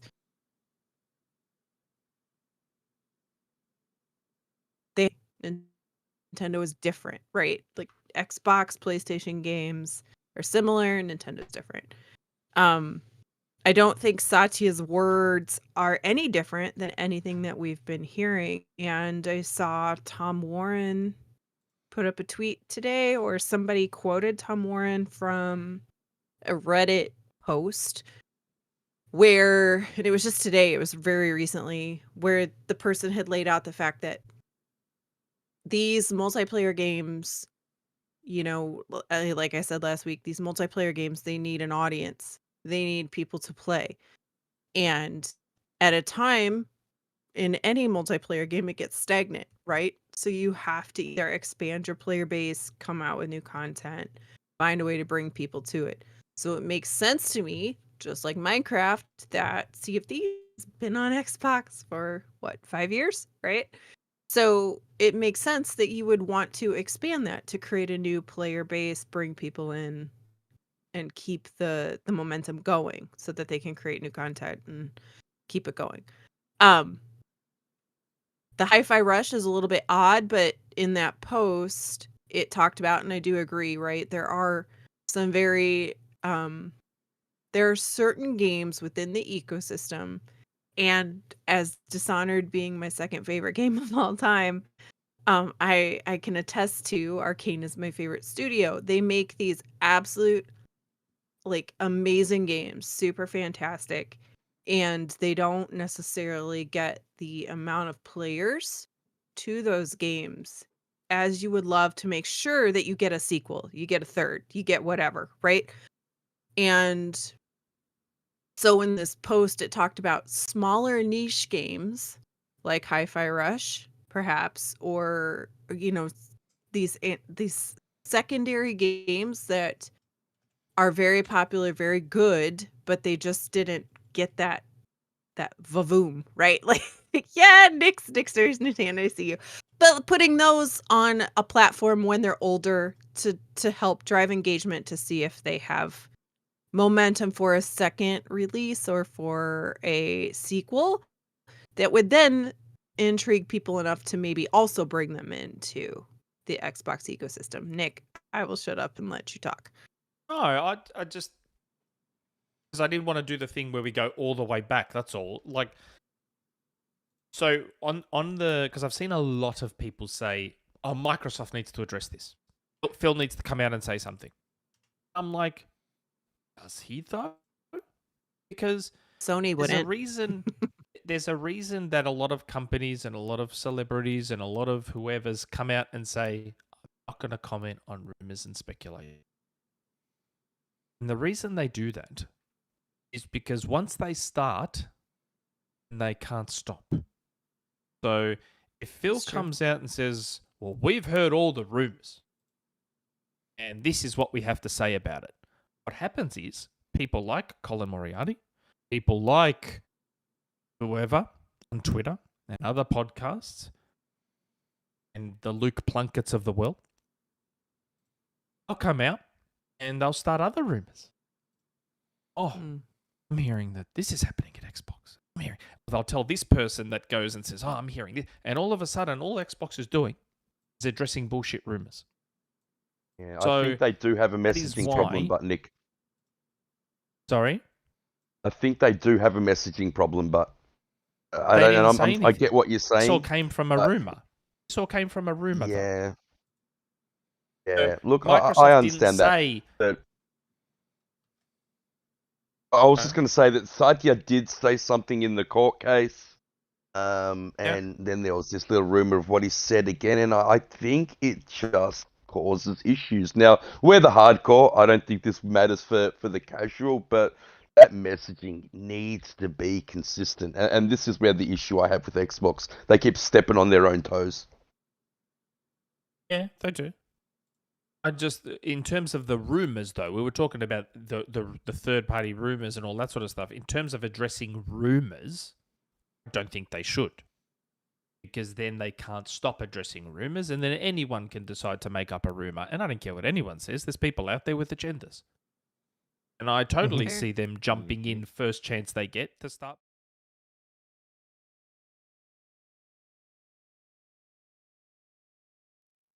So I don't envision they'll address rumors per se. Maybe they'll address scuttlebutt about what Satya says, I don't know. But rumors specifically, no. In terms of that Reddit post you were mentioning and sales of the games, again, the only reason that doesn't add up to me is before Bethesda was bought, these niche games already weren't selling and they were on PlayStation. So again, it goes back to what I said, where this isn't... There's so many myths that get perpetuated in video games, and it fucking pisses me off to no end, because they are myths. And in a lot of cases, gaming media contributes to the fucking bullshit. Like, the reason I get annoyed about this race to the AAA bottom, where the industry's heading to crash, gaming media contributes to that a lot. Because all they want to fucking do is cream their jocks and give all the awards to the third person, over the shoulder, slow walk and talk, 80 hours, gotta have a companion, blah, blah. That's the only shit they want to acknowledge. So true. So what do all the other devs do? Well, fuck, that's what we've got to do. We've got to be third person. And we have to go for 40 hours. And we've got to have an AI companion that talks to us and gets all sad. And we have to have crafting. We have crafting. And we have to have... And they're all running themselves fucking bankrupt doing it. Sony's running themselves fucking almost bankrupt doing it. Like, again, we saw the numbers. They need to sell 10 million copies just to break even in all these games. Like, we're racing to the AAA bottom, and I don't like it. And part of the reason we're doing it is because the IGNs and the Game Awards and the Game Spots and the kind of funnies, all they want to do is acknowledge those games. That's it. Yeah, you've got your indie darling here and there. But generally, all they want to do is acknowledge that shit. And that's why we're racing to the bottom now. Because everyone has to copy that. So that's why when I saw the whole indie third versus first, I started to get... Even though I would have personally said third, it started to annoy me seeing how people are like, well, they've got to have third. They've got to have third. They've got to have third. Why? Don't validate what Sony's doing. Don't validate what everyone else is asking for, and do your own fucking thing and just make the game good. Don't give a shit about a camera perspective, because back in the 90s, there was no such thing as a third-person action-adventure game, and it was first-person that was dominating. It was Doom. It was Wolfenstein. It was Hexen. It was Heretic. It was Quake. That's all we had back then. There were no third-person adventure games. It played first-person, and that's what was in vogue. Then others came along and started doing their own thing, and then something else took off. I just... Fuck. Like, a little game called GTA, which changed the landscape. I wish studios would just do what they want to do. Don't just pace. And again, that's why a lot of gaming media pisses me off, because they enable this behavior. So I would say, scratch what annoys me. Scratch all that and do what I want to do, not what you want to do. And I'll let you know. No, you call me in, and I'll give you the. It just gives me the shits. Like the people with the loudest voices in gaming media, it's like they get to dictate. But it's like, not. I can see what you're saying, and I agree to a degree. But it's not just that. It's the third person, first person, over the shoulder companion. It's not just that. It's that they have to be these huge AAA graphical showpieces. Now, if that's what you're going for, then do that. And do that well. Like, do it to the absolute best of your ability. Like, give PlayStation a run for their money. Absolutely do that. Right. But if you're not, you don't have to do that with every game. Like, it doesn't need to be that. This is where, I mean, I did a video on this ages ago where I think there's a lot of things that AAAs can do now to stop this race to the bottom. And Ubisoft is one that's just showed us that it can be done. Just proved my point. I made this video way back and they proved my point. And my point was not every single game from a AAA massive studio needs to be a AAA massive game. It can be a smaller experience. You can make a side scroller Metroidvania. You can make a pixel top-down JRPG if that's what you want to do. You don't have to make a massive AAA game every time. There's lots of games out there that consume those over and above these other experiences. And let's be honest, like you said, they're getting a little bit long in the tooth. And so some new things need to be injected, like this Vampire Survivors. And it's good when that happens and it takes the world by storm. And it's good when a Prince of Persia releases and it takes the world by storm, even though Holly can't play it because it's a skill issue. So yeah, Holly, I think you need to give that another shot. I don't know. I think you. Look, I'm going to jump to you, and like bringing it back. I mean, obviously, there's a lot that we just sort of covered there. But are you at all concerned that the it's shifted? Because I've got this graphic here, I can't pull it up because if I do, we lose audio. Because unfortunately, OBS likes to change everything every week for me, even though it's not even running. But it says, it's got Psychonauts 2 and it's got Psychonauts 2, Fallout 76 in a niche audience, small community where it's lower value exclusivity. Call of Duty Minecraft has a mass market, lower value exclusivity. Starfield, Redfall, they're sort of in that green area that's a high value exclusivity. Do you feel anything's changed in Microsoft's mindset, Satya's mindset, Phil's mindset? A little bit. I mean, the thing is, we're not privy to what's going on behind the scenes, so they could have had this mindset all along. You know what I mean? But I think the bigger thing is that even if they have that mindset, I think Satya is wise enough to let Phil do his own thing. He's not going to, I don't think he's going to force a direction on that division that Phil, it doesn't have a vision for. You know what I mean? To be fair to Satya, he hasn't given me that impression. Some of the messaging has felt off, right? Because you had, who was that guy, Nick? Not the CFO, because that's Amy Hood. It was a guy who was giving like a, I think, that's who it was. Yeah.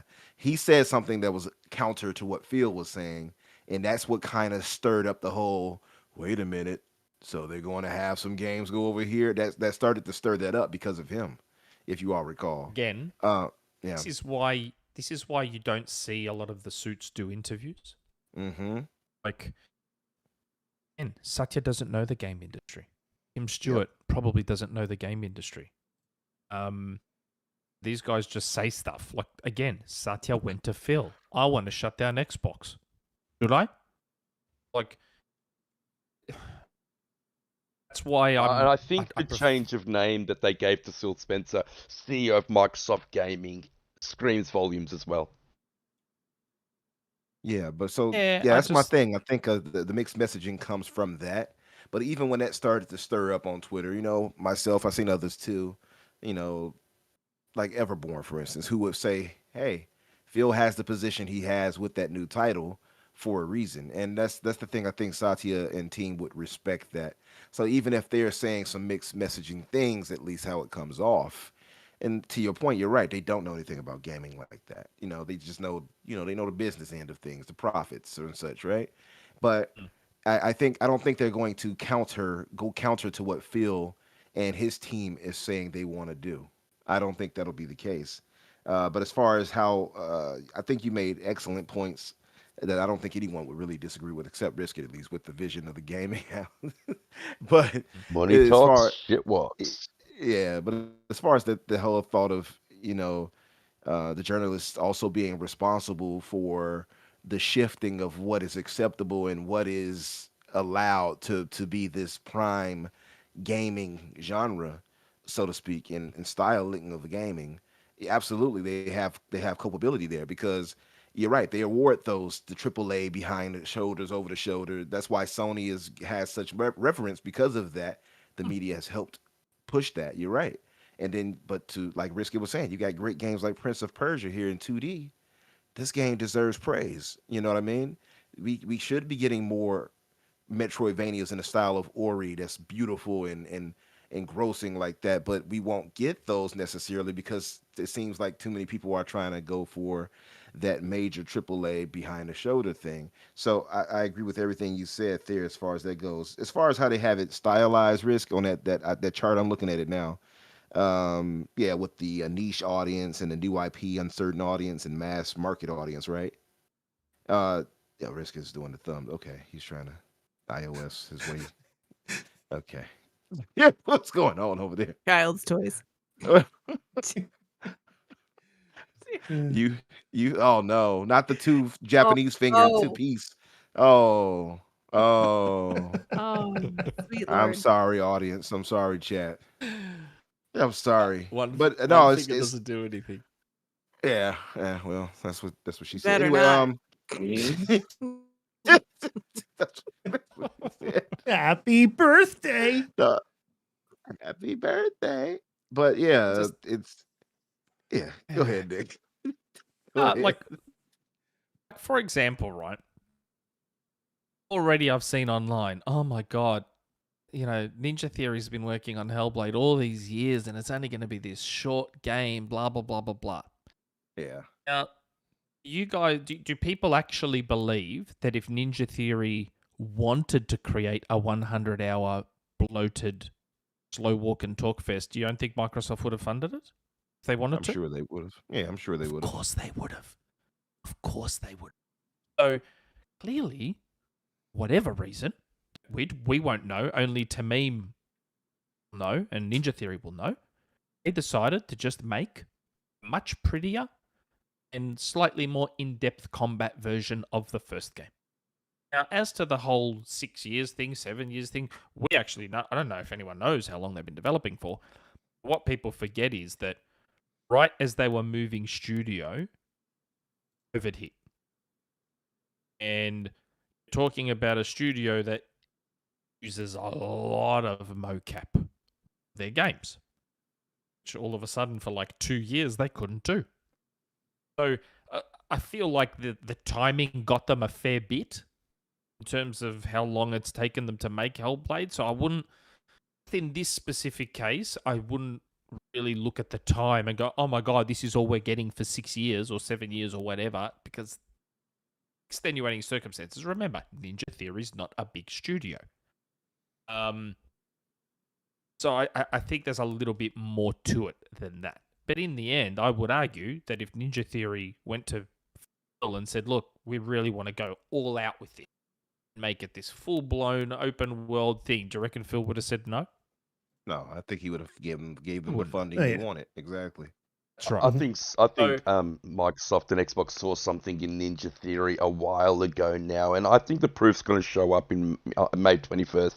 I think that game's going to be something special.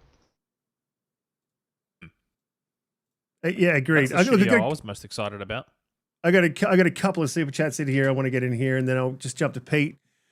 Yadani with the $2 super chat, he says, Flashless, just say he ain't got no rears and move on. I think he's talking about Colin. Yep, agree with that. Splendiferous, this is the one that I'm... Talking about Druckmann.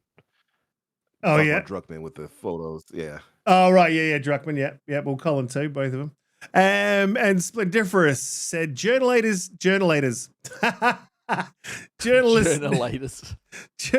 Journalists need regulators to keep them honest. No, disagree, man. So we had this conversation a little while on the show, and I'll just quickly touch on this. There's a way to regulate journalists and regulate journalistic reviews, and there's a way to do that and get rid of some of what we would call the Xbox tax. And the way that needs to be done is in a capitalistic way, and I think they can do that through Metacritic and OpenCritic. I think they can have a framework that you must meet to place your review on that aggregate site, because a lot of people say aggregate sites have ruined, reviews and blah, blah, blah, blah, blah. But if there was a framework to stop these stupid reviews that get on there, I mean, one that for Harry Potter where they said they didn't even play it. They literally said in the review they didn't play it and they bagged it out. There needs to be a framework in there. And then again, with the review bombing, they can stop that with another framework of linking gamer tags. And like Steam does, have hours played. This is the amount of hours you played. So we know that you've played it or you haven't played it. And those that haven't played a certain amount of hours don't get an aggregated user score. It's not a simple fix. I'm sure technically in the background it might be hard to set up, and they don't really have a reason to do it, which is why they're not doing it, because people still use the site. So because while people are using the site, they're not going to do things like that. If people stop going to these sites and stop using them in the console war, then we might see change. Pete, we'll jump to you because we're pushing time here. But we'll jump to you on Satia's words saying, we now that we've taken over ABK, we've closed the deal. We really see an opportunity to start being one of the biggest publishers on the planet. Pushing our games out to Nintendo, PlayStation. Do you see all exclusives going there, or you think that Phil's going to push back? Pause on Satya. I think Phil definitely has to push back on Satya. Look, I think that the messaging has been absolutely terrible. If Halo ever gets on PlayStation or something like that, there's something wrong with the gaming industry. And I definitely think that they should pick and choose. I mean, Call of Duty, all the games that, the Activision games that are ready on PlayStation should continue to be on there. Games like Elder Scrolls Online. I mean, look how successful, Minecraft has been, putting it on, every platform. But they definitely need to pick and... Yeah, definitely need to pick and choose what games you have on there. No doubt about it. I think exclusives still sell consoles. You got to give people a reason to make that. It's a big investment. $750 in Australia. There needs to be some differentiation between the two consoles, and I think Phil Spencer is smart enough to know that, and I think that Satya trusts him implicitly. It shows in the change in name, the how they moved the whole Xbox out of the basement and into the Microsoft main building. So it's been building towards this. The fact that they now put them on the same spreadsheet when they're talking about their earnings, all that kind of things. They have been fully integrated in now Xbox, and I honestly think the future's bright, and I think that the direction they're going is the right one. Yeah. I look, I 110% agree. I think it's if it's a way that they can bring more revenue into the company and they can put that back into games that they produce, because that's what they are in the end. They're a software company first. And they start producing, more and more games, and we get this cadence, like Holly was pointing out. We've missed the cadence at the start of this year, for as far as we can tell. So if we can start to get that cadence happening, I'll be super happy. But look, this has been an absolutely fantastic show, man. Guys in the chat, you've been absolutely amazing. Anyone who's new here, guys, please hit the subscribe button on your way out. Hit the like button. Don't forget to share us out.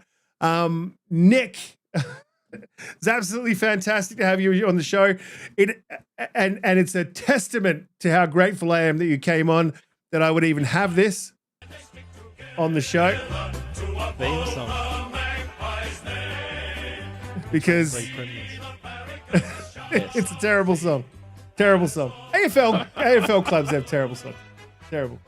But yeah, look, let I don't want to sound funny, but when I hear that, when it starts up, it kind of sounds like it's going to be the start of YMCA or something. It's fun.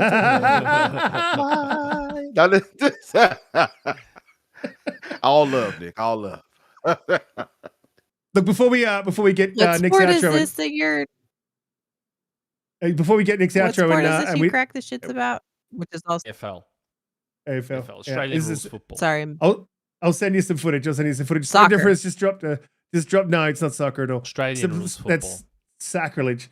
Splendiferous just dropped a $5 super chat. He said, well, my problem with that is Sony funds IGN, so that means they can spew negative takes about Sony competitors just to sway the masses as it has to. Look, I don't think they fund them, man, but there is access journalism, and it definitely does feed into it. So, yeah, I wouldn't say they fund them, but access journalism is also a problem.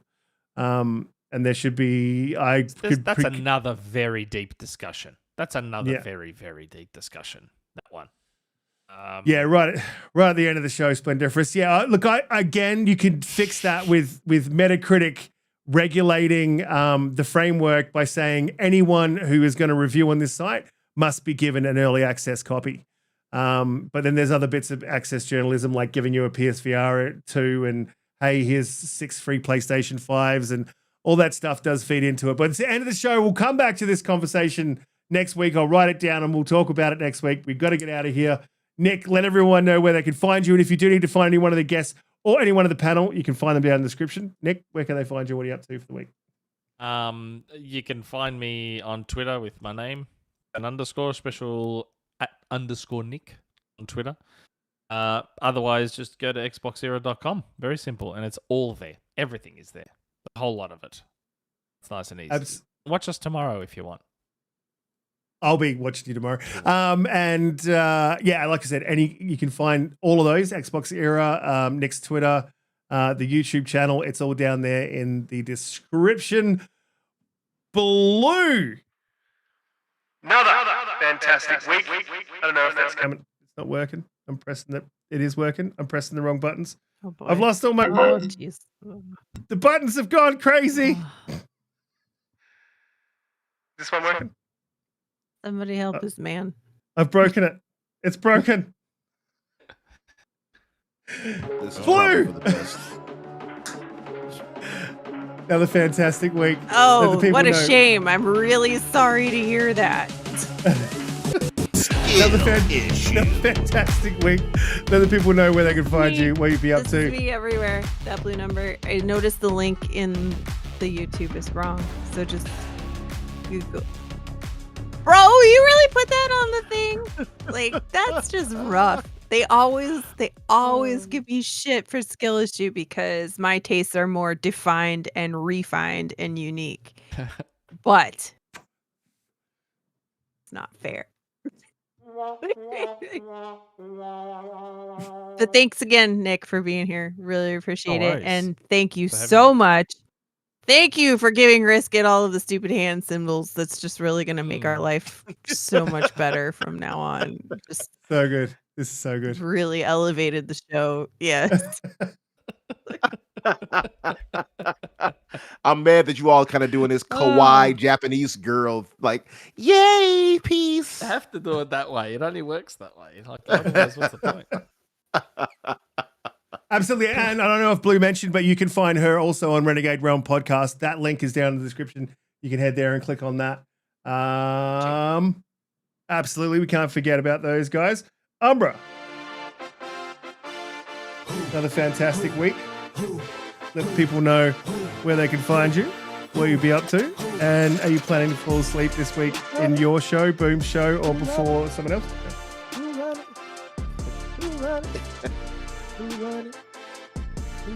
Okay, I'm sorry. Yes. Thank you. Nick, my man. We need to go back to the oh yeah music. No, she just likes the deeper tone. That's what that is. And here you go, Holly. He turned it on just for you. Oh yeah. Nick, I want to thank you for coming through. See, it makes Nick smile too. The proven winner. It's right. Hey, no, seriously, Nick, brother. Every time you come through now, this is the second time you've been here with us. But man, I remember the last time, even then, we discussed the show flowed so well. It was one of our favorite shows. I remember that discussion. And after the show, you even stayed around for like 2 hours and just talking with us. One of the most genuine people I've had the pleasure to actually get a chance to speak with, who I've loved, listening to from your show. And if you didn't know, I was actually part of like the trash websites of Reset Era and NeoGAF when you all were a part of that before you finally left and started up Xbox Era, which I am a member of. I just haven't been to the site in a while, but still. But because Twitter dominates, so it's unfortunate. But regardless of that, not excited, but incredibly happy that you're here with us tonight and to continue seeing you guys growth. I have to get that book, by the way, the Xbox Era Xbox book. But that was really thankful that you came through. Yeah, you all did that one. I saw it. Yeah, I'm like, it's look beautiful. At you. Yeah, man. Yeah, you right. Absolutely. Shout out to you guys for that too, and to John and Jesse. But thank you for coming through here. Thank you to my podcast mates here. Much love to you guys. Thank you to the chat. You all can find me Infinite Umbra or Umbra Infinite on Twitter X. You'll find me either way. Tuesdays Booms podcast, the Xbox Factor. That is at 11. What time is that damn show? It's It's 12 o'clock Eastern. There's so 12 o'clock many. Eastern. I know. He'll be I'm sleeping on 3 live. podcasts. Give me. I will be sleeping live. Come by to hear my snores. So 12 o'clock Eastern for that Thursday's The Fix. Hopefully I make it this week coming up. That's at 7 o'clock. That's at 8 o'clock Eastern. And of course here, 7 o'clock Eastern now, because now time. Yeah. Dun-dun-dun. Finish him. Fatality. Is it time for Jedi Knight Peter? Let the people know where they can find you, what you'll be doing for the next week, and we will get out of here. At JediKnightPeter everywhere. Crazy, Nick. Every time you're on a show, brother, someone clips a little thing of what you've said and it goes straight up on Twitter. Clute has done that today about your Final Fantasy 16 coming to Series SX. So, yeah, awesome to have you again. Had a lot of fun. There was way too much Collingwood talk for my liking, but I suppose I'll take the good with the bad. I will be playing as much Princess Persia as I can. And me, myself. Yeah, I've got a busy week ahead of me. I've got to put in a shower. I've got to put in some sinks. I've got to do some flooring. I got a lot to do, but I'm hoping to get some gaming in. Everyone in the chat, you guys are absolutely amazing. I appreciate you guys coming through every week. You are absolutely champions. Anyone who's new here, please hit the subscribe button. We go live every Friday at 7 p.m. EST. That is if Umbra is awake and I am not having technical issues. Nick, thank you again. You're an absolute legend. Guys in the panel are all absolute champions. And I will see you all next week. Later. Later, guys. Later, guys. Emma,